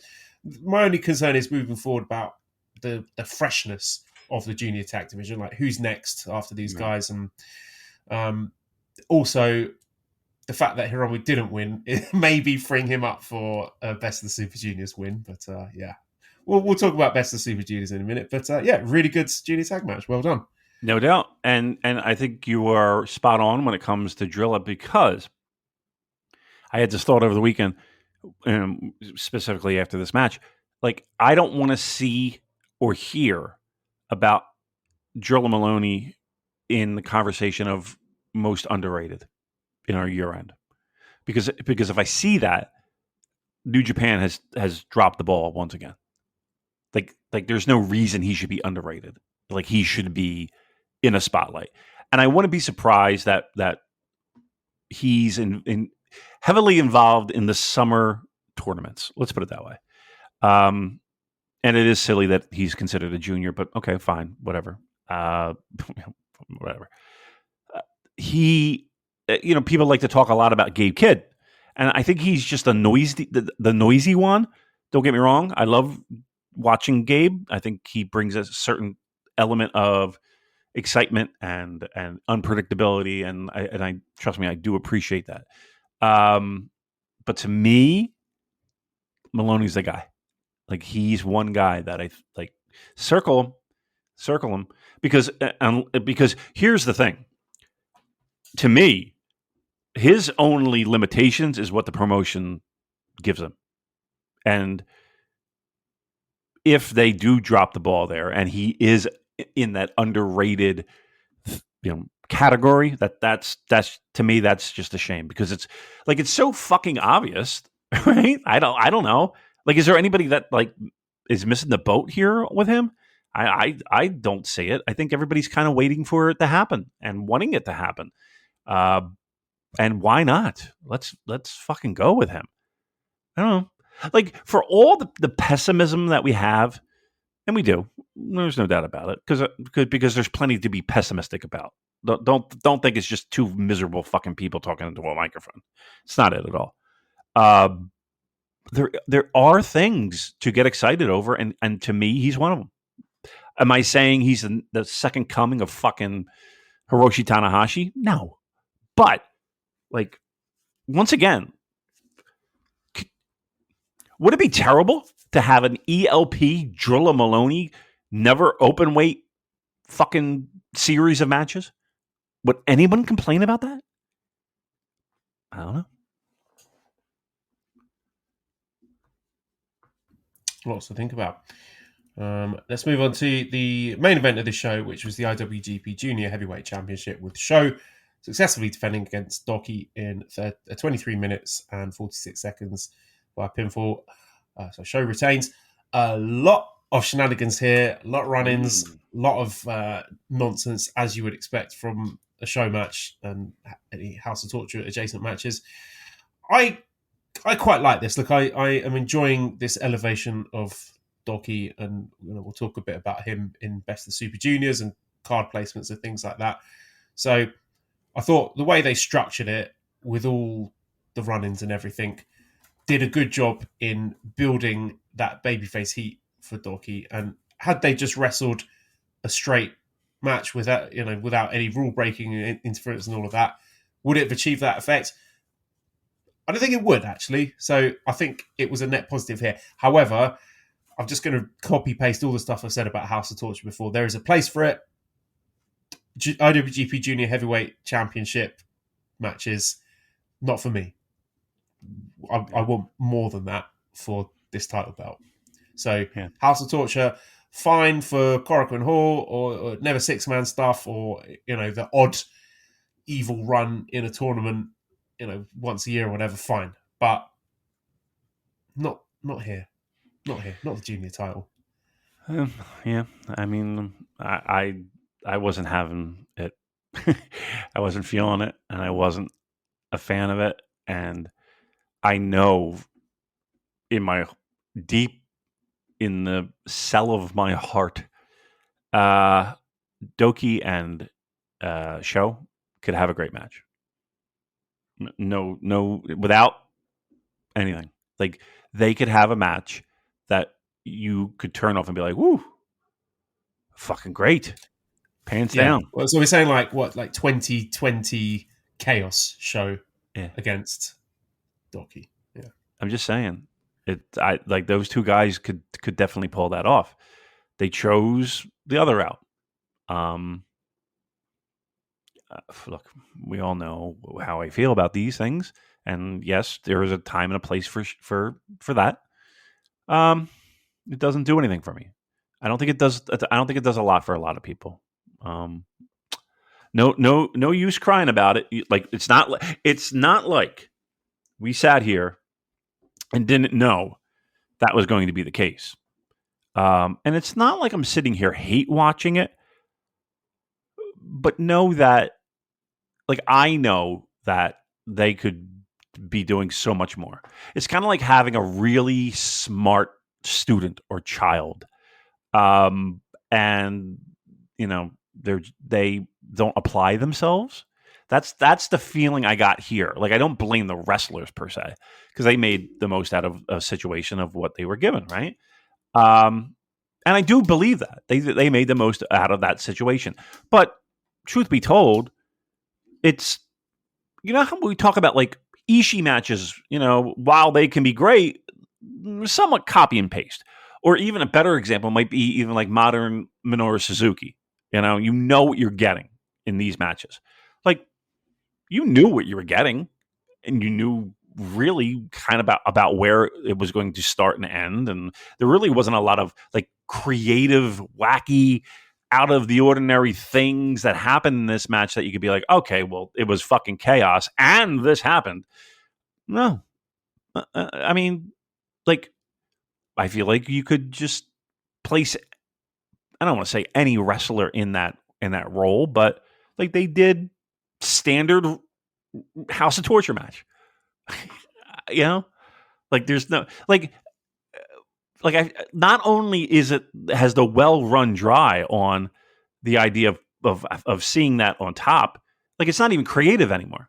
Like, it's not even like these. Well, I do see them do something different with it, which is they're getting all like Yujiro and Dick Togo and Evil come out earlier in the match, and then the Just Five guys, or like whoever the babyface stable is, they come out and run off Evil and Dick and Yujiro and Kanemaru. What they're doing now is having the decisive interference be Ren. So they're trying to put all the heat on Ren. So at least there is some sort of intentionality there, and it's being used to elevate Ren Narita. Whether or not that's worth it in your mind is a different question entirely. But there is a noticeable shift in the House of Torture matches in terms of the crescendo of them, where Ren is front and center. Okay, fair enough. Yes. But the actual application of the House of Torture shenanigans, like, if am I off base?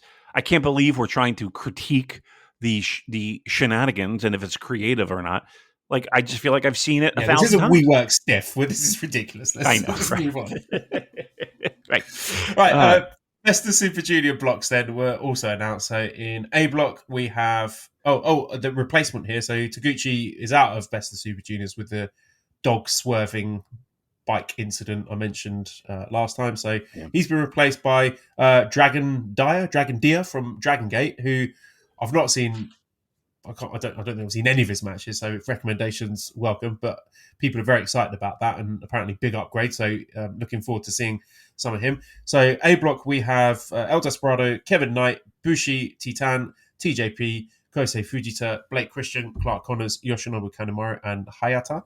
And in B block we got Kushida, Hiromu Takahashi, Doki, Francesco Akira, Robbie Eagles, Taiji Ishimori, Drilla Moloney, Sho, Dragon Dia, and Ninja Mac. So That's B pretty block looking significantly tastier there. And yeah, seeing this on paper, I'm starting to get hyped for Best of the Super Juniors. And we don't want to be all doom and gloom. Like Best of the Super Juniors nearly always delivers, doesn't it? So I'm getting hyped for this one. I'm excited. And our good friend Jay Michael has done his card placement thing where every year he looks through the schedule and sees where guys are positioned, how many semi-main events they get, how many main events they get, and extrapolates from that, well, at the very least, we can see how the company perceives these wrestlers and who they're leaning on most as the biggest draws. Any guesses for you, Damon, who has the most, or who's the most prominent in terms of main events and semi-mains?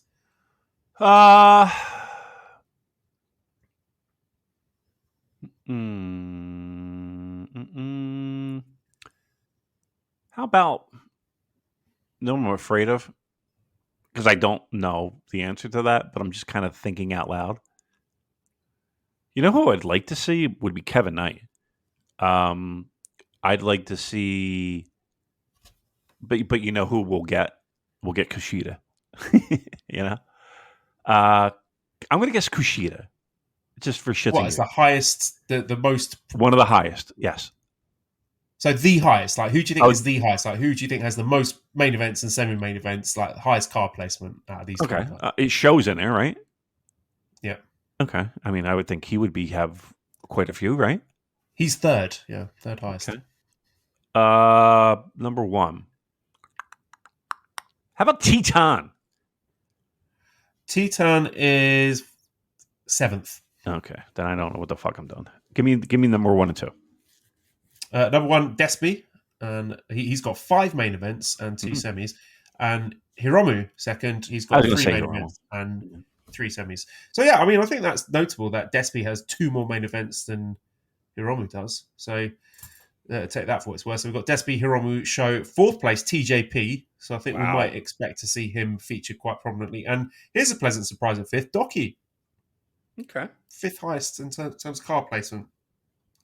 Then we've got Ishimori, Titan, Blake Christian, that's pretty high. Robbie Eagles, Kevin Knight, Clark Connors, Kushida, Kanemaru, Akira, he's pretty low. I was hoping he might be featured a bit more prominently. Bushi, Hayata, Drilla, that's pretty low as well. Ninja Mac, Dragon Dia, and right at the bottom, Kosei Fujita. So anyone hoping for like a deep Fujita run, maybe a miracle run to semis or finals, based on card placement, probably not. But, that's take that for what you will. That's disappointing. I like him. I like the mix. I like the faction he's in. I like a lot of it. That's that. You know what? That might be more disappointing than anything else. I'm not saying. Look, that's not to say that's not like set in stone that he's just going to be a jobber or anything. I mean, he could. Right. That might not count for anything, but usually it's an indicator of something, isn't it? Yeah, it's a little bit of a tell. Yeah. Robbie Eagles being middle of the road is a little disappointing as well. I gotta be honest with you. I don't necessarily, because if we're in agreement that the Taguchi role would have been tread water and have a good match here and there, but we're not really leaning on you. So yeah, the Dragon Gate representations probably is going to fill that role. Drilla, a little disappointed, but again, let's see what happens. I like the fact that Despy is up top, and I I'm going to say rightfully so. I don't know. Maybe it's just me pining away for fresh new ideas and blood, and I don't know. Like at one point we were, at the top of the mountain screaming for more of a substantial push for Despy, but I don't know. It feels like that well, that's certainly not over, but I don't know. I kind of like these things as a little bit of a fresh. Like I think last year was it last year with Teton? Like that was refreshing to me. Like that was a nice change of who's on top, who's got a chance, who's in the mix. Like to me, that's exciting. And just because they're at the top of the cards doesn't necessarily mean that they go far in the tournament. Things can be wacky, no doubt. But again, if we're being honest with ourselves and we're looking at the amount of main events and semi-main events, you would think that would play a factor on who they trust. So, all right, fingers crossed.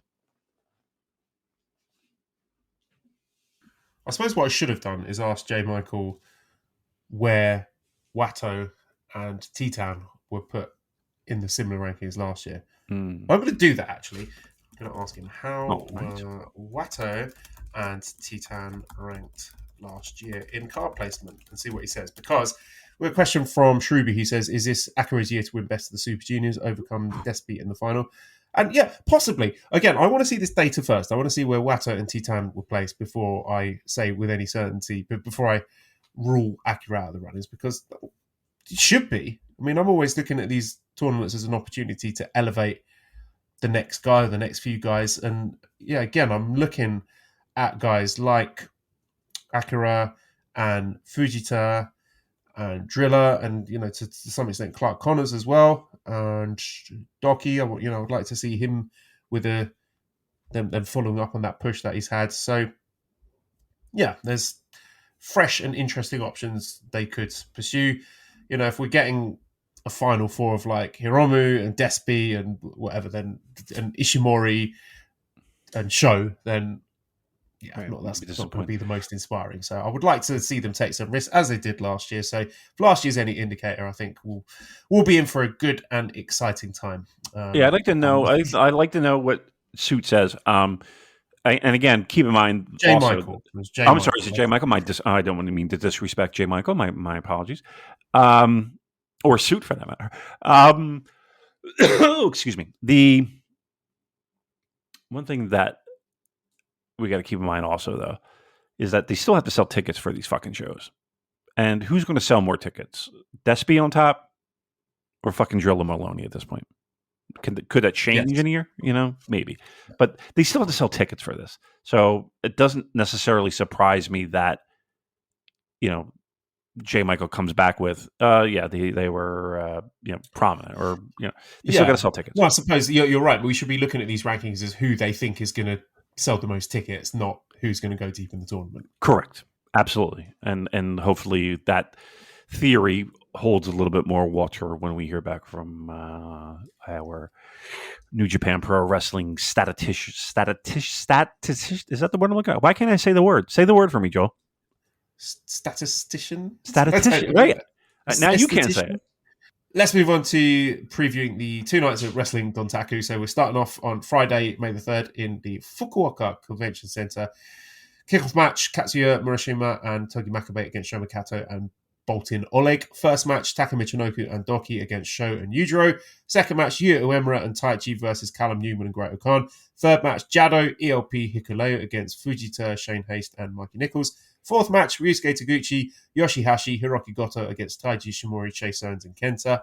Fifth match, Bushi, Hiromu, Shingo, Naito against Gedo, Drilla, Clark and Gabe. Sixth match, Despy, Shota and Jon Moxley against Kanemaru, Renton and Evil. So that's 6 matches already and all multi-man tags. So these are very shallow cards in terms of the meaningful matches. So we get to the business end.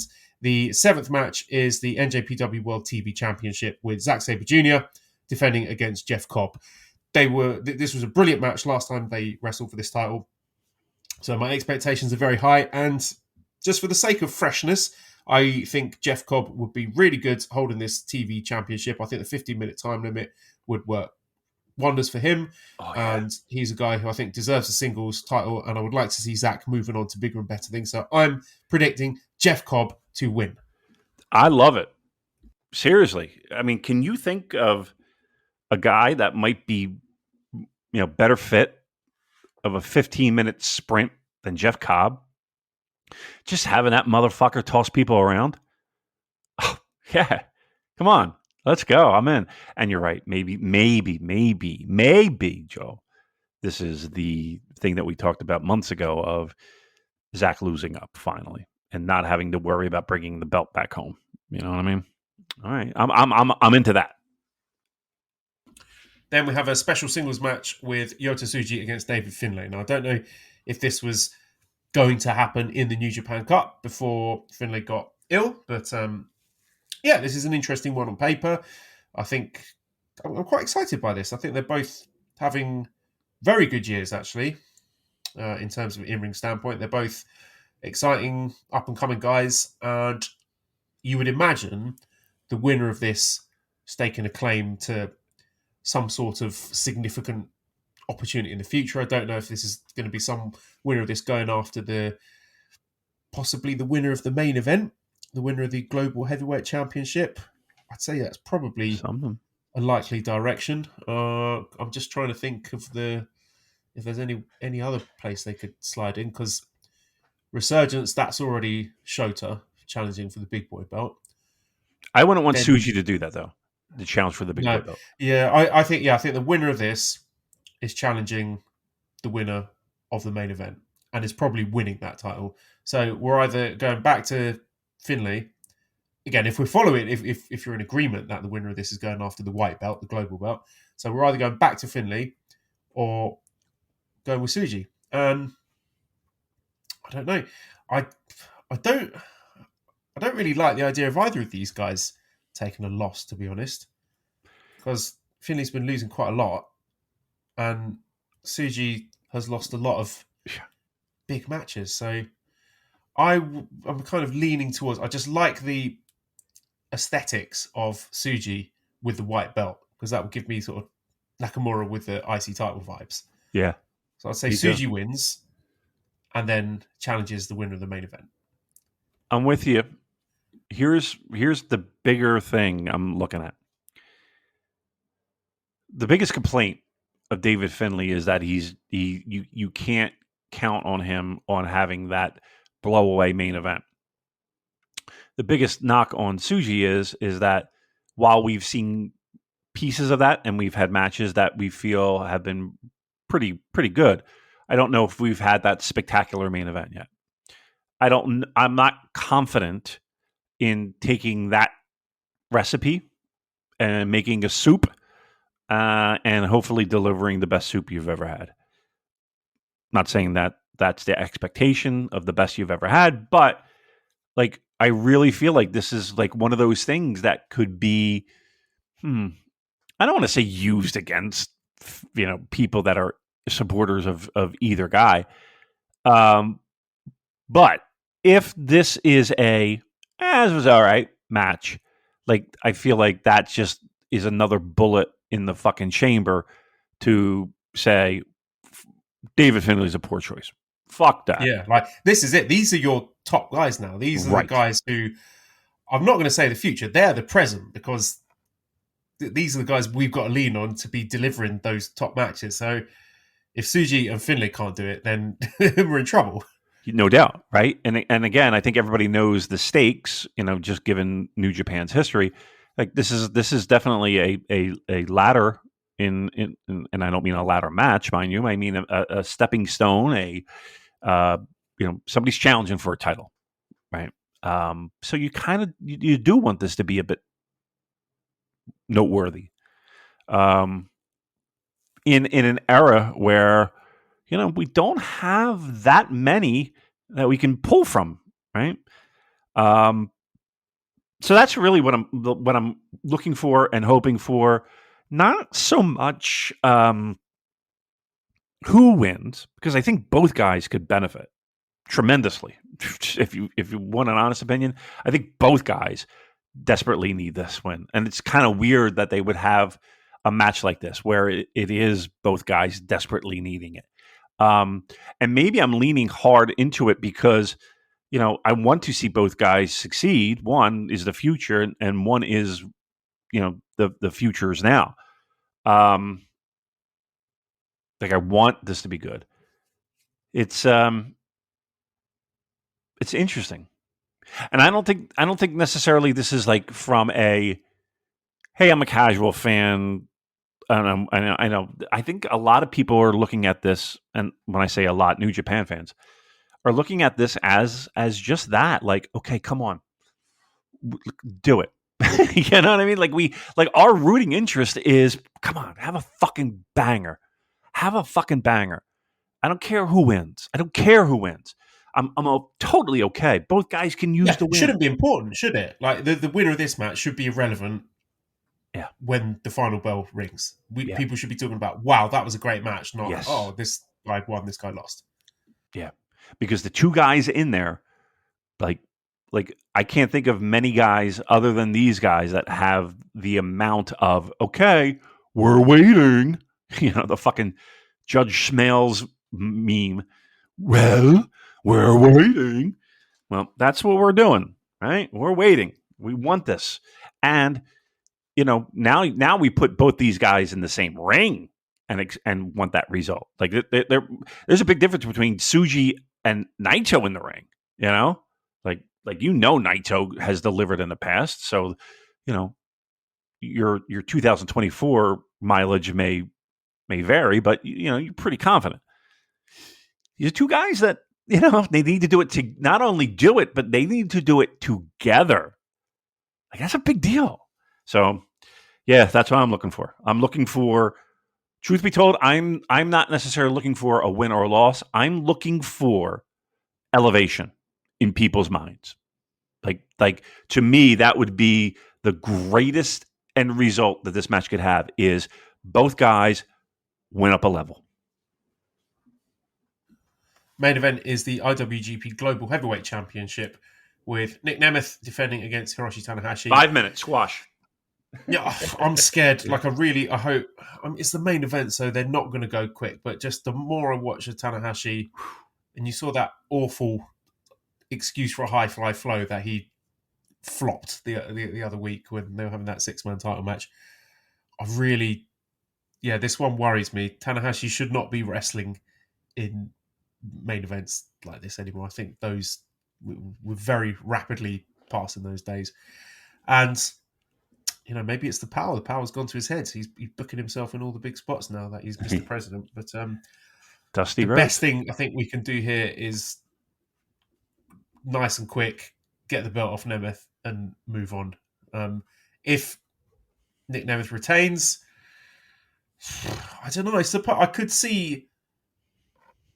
I think the original plan was, for all the scuttlebutt I'm hearing, is that Nemeth had in his contract that his first defense of this title had to be a win against Tanahashi.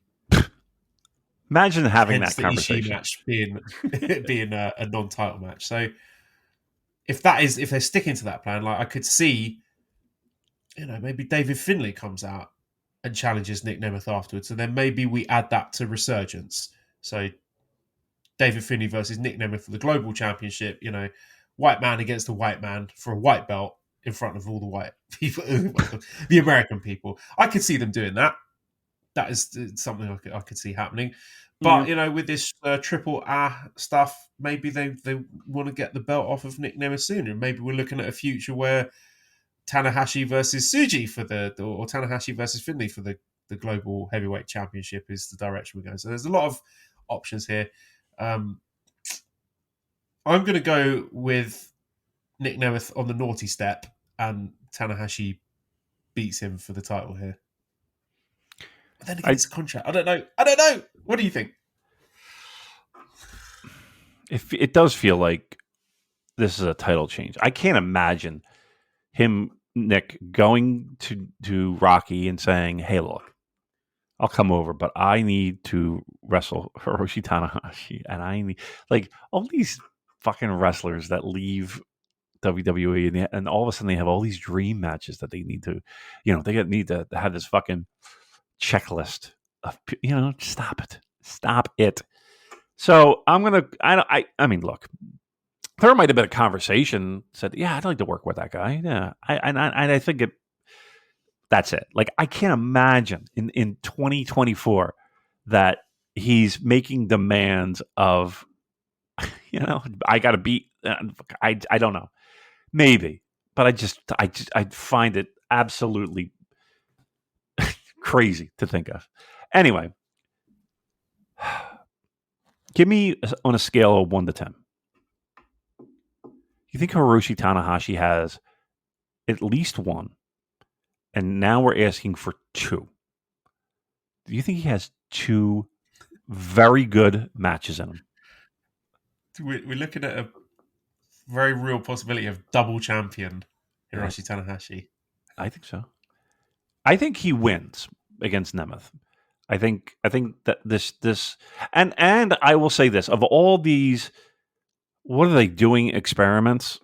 Like this one to me doesn't bother me as much. Like I think he's done okay. Like does he fit like a glove in New Japan? No. But is he terrible? No, he's not. I don't see him as a New Japan wrestler, Nic Nemeth. No. I just see him as a TNA guy who's done a couple of guest spots with New Japan. Yep.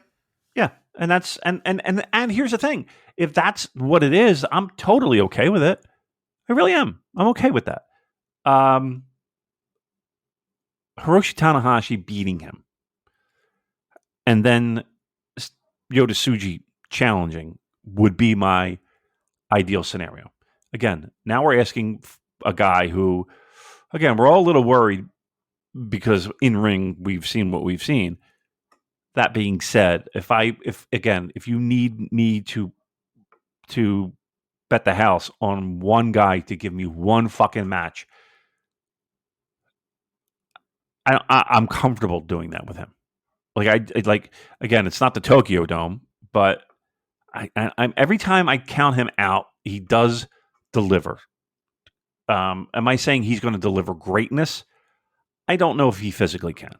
This is not 2018, 17, 19 Tanahashi. He physically can. But he's also the guy that can work so fucking smart. And even the matches that might not be the instant classics, they're still good matches, and he does find ways to get the most out of himself. We're in this scenario, though, we're asking for hopefully a quick pin, right? Something that, but this is New Japan main event. They don't do that. Hiroshi Tanahashi is not going in there and pinning him in 3 minutes. I can't imagine that. They could. Why? Give me any other example that they did that in a main event spot. Like you'd have to think long and hard, right? Yeah. In a main event spot, they just don't do it. If anything, we bitch and moan that they go too long. Ideally, a nice 15, 20-minute match. We could do that. That could be done. Then, again, the bigger worry is the next challenge. Because, once again, we are counting on these guys to be the people to rise us out of our seats. And, once again, if we're going in there with a hobbled, at best, Hiroshi Tanahashi, and we're saying, okay, can you do that again? Can you do magic again, please? Can you push your body one more time? That, to even in my eyes, that's a big ask.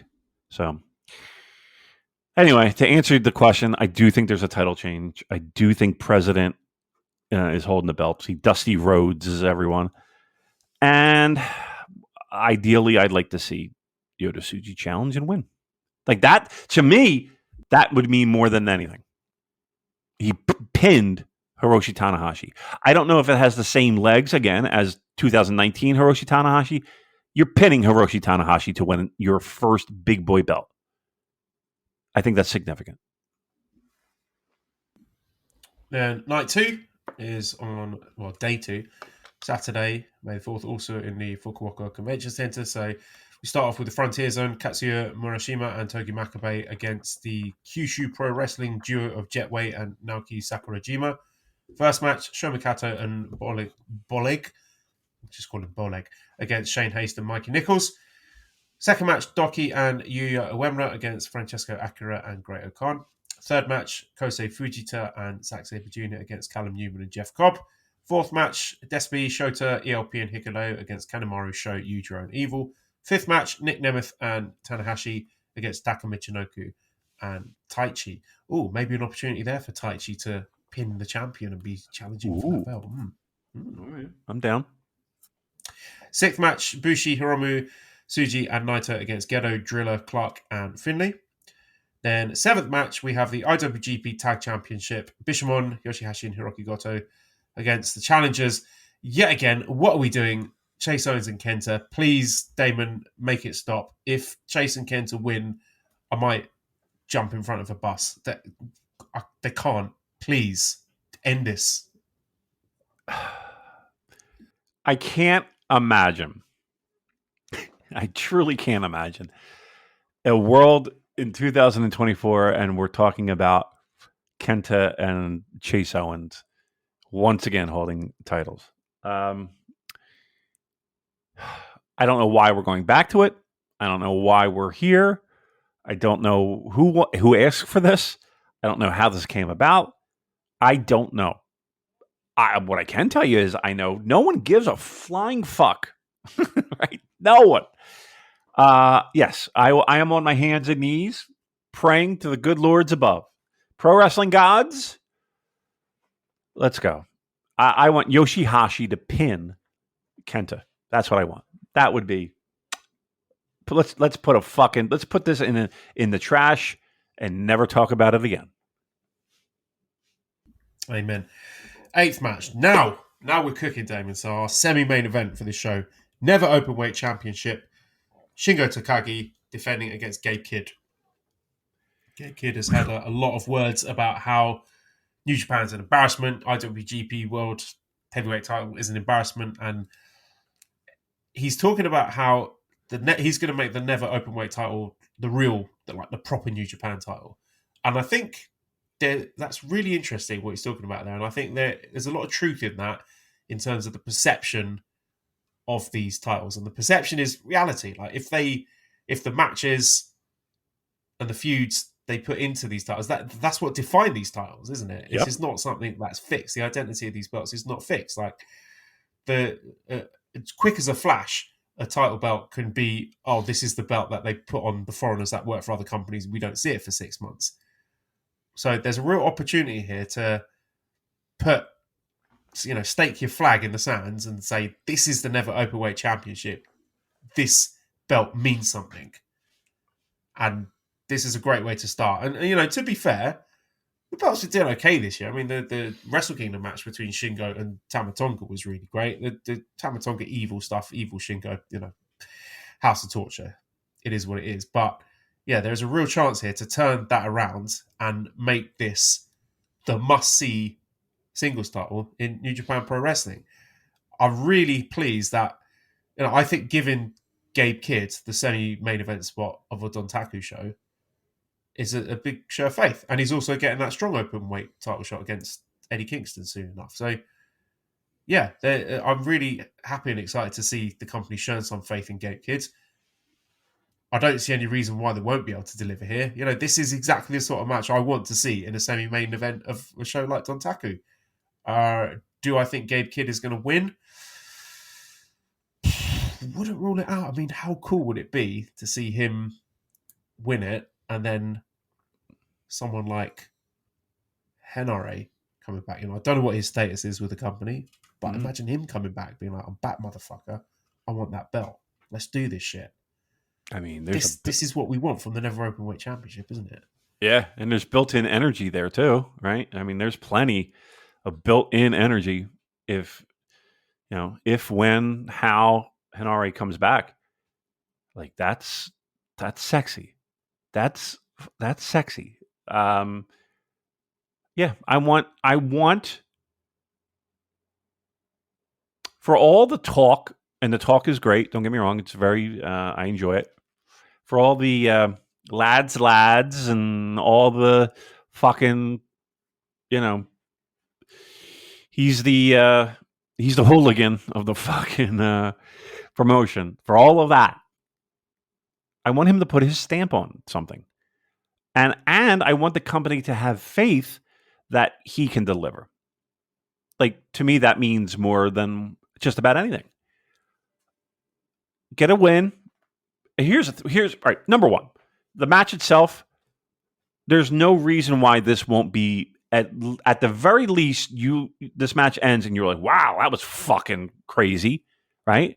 In a good way, not that was crazy. There's a lot of bullshit going on, and okay. No, I think this is like, lots of, like, this has the potential to be incredibly hard hitting, incredibly tight, incredibly snug, incredibly chaotic, and have you on the edge of the seat. Like, that's all I think pre-baked. Like, we're in on this. Now we're going to give them this title and say, okay, great. And again, fantasy booking, Hanare coming out. Like, there's like a little 3-way thing there that I don't think anybody's going to complain about.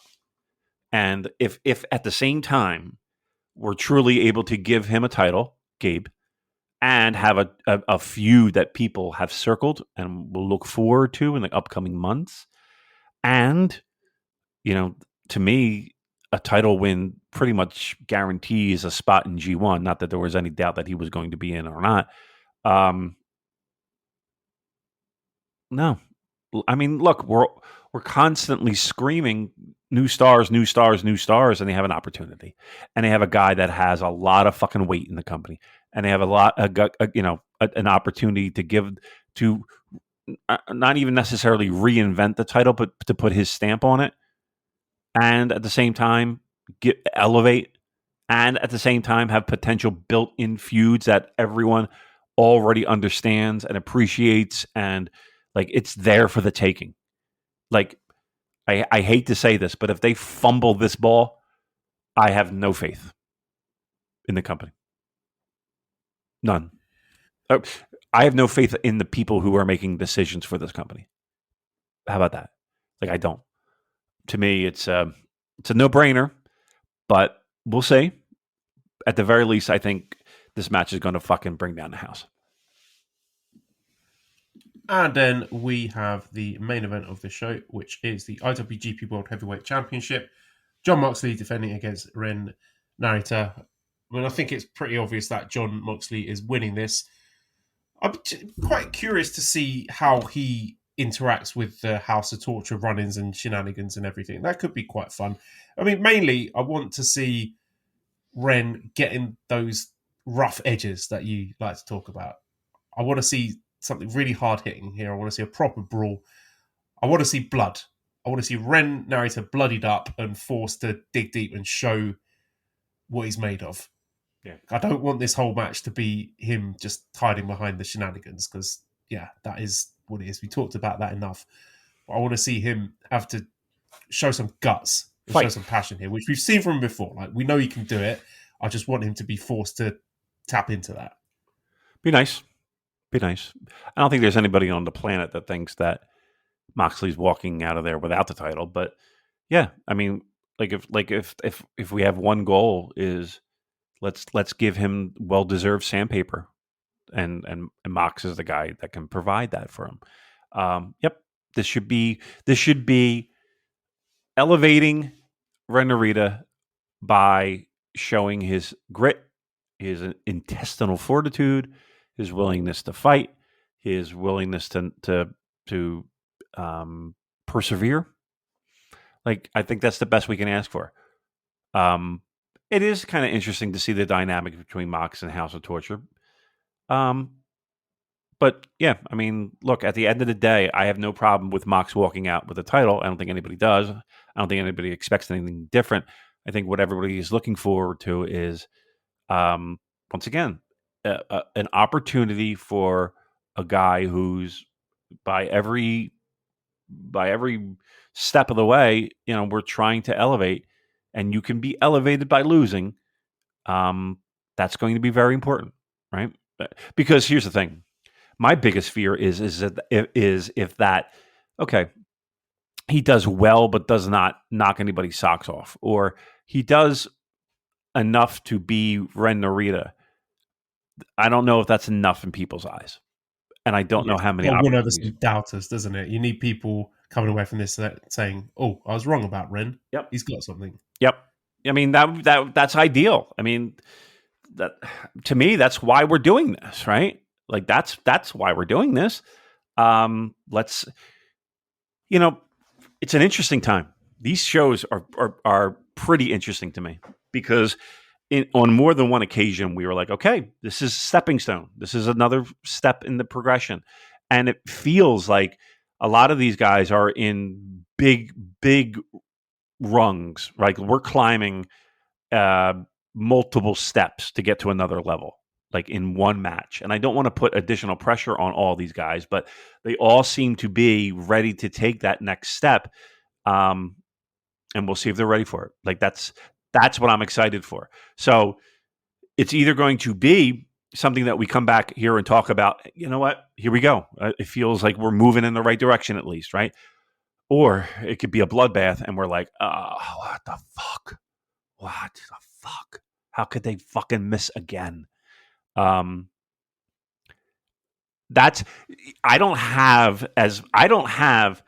is weird because I don't think I've said this about New Japan in a long time. I have all the confidence in the world in the people that are in the ring. I don't have any confidence in the people behind the scenes. I don't. And I need some reassurance. And that's weird for me to say if we're previewing a pro wrestling show. I'm not worried about the talent in the fucking ring.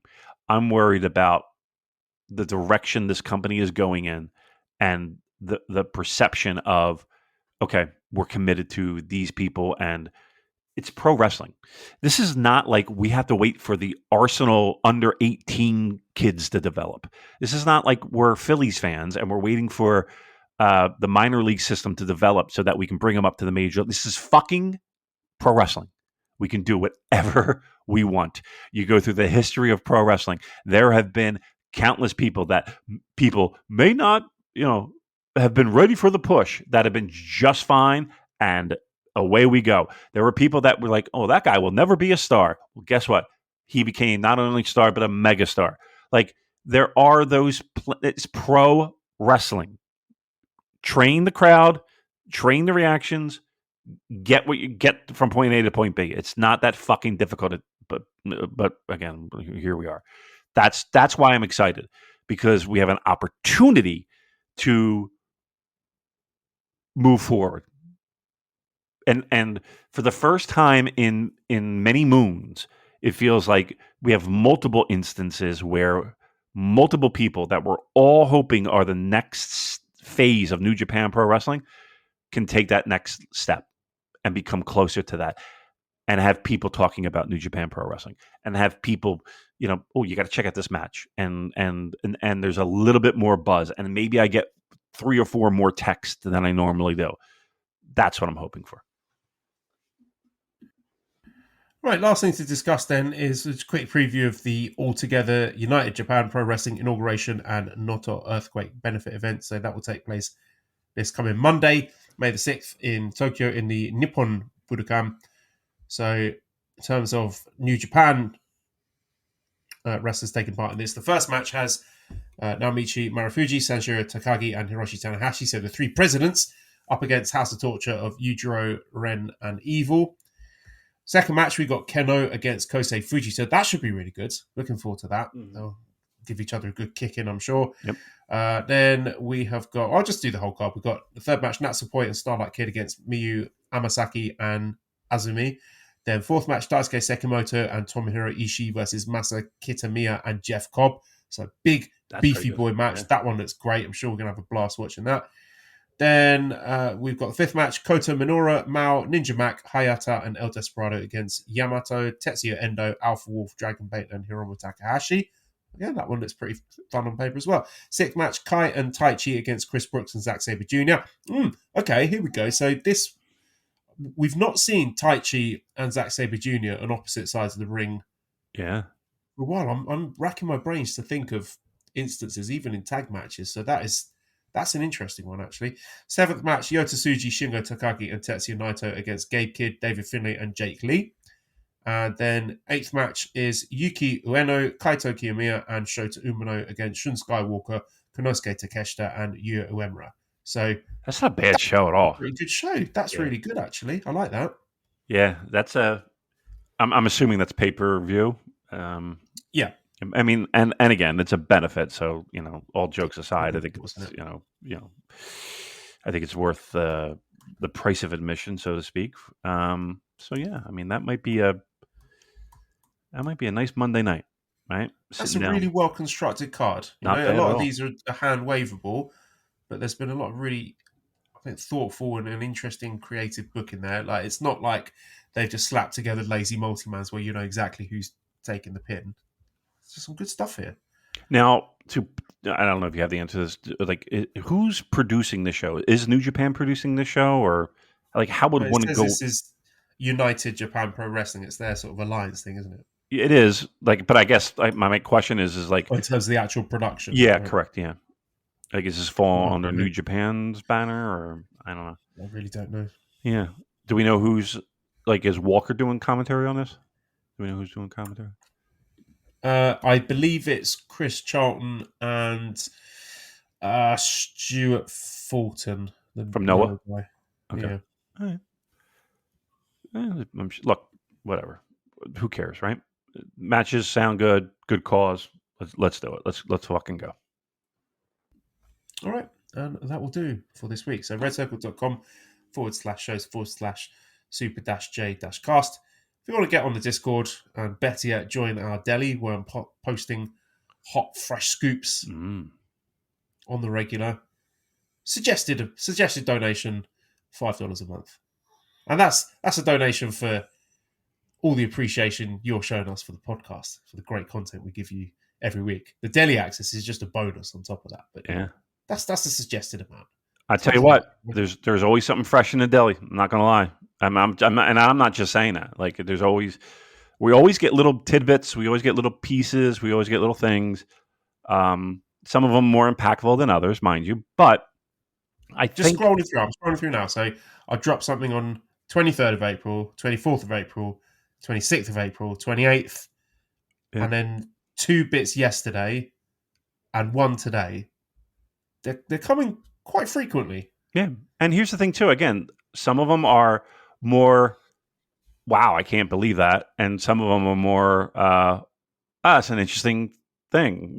So, like, I think, again, it's not all Okada leaving New Japan Pro Wrestling type news, but, trust me, if we get something like that, that's where it's going first. But there's plenty there to sink your teeth into. So I honestly, if I'm a pro wrestling fan or a New Japan Pro Wrestling fan, I think that is the easiest $5 to drop. I'm going to be. I think there's so much value there. Just that alone, even if you don't interact, even if you don't, get involved in the nonsense in the Discord, even if just the deli access alone, I think it's well worth it. Right, thanks, Dennis Dan. You can find him on Twitter at LazHero219. Follow us on Twitter at the Super J-Cast. Thanks everyone for listening, and goodbye.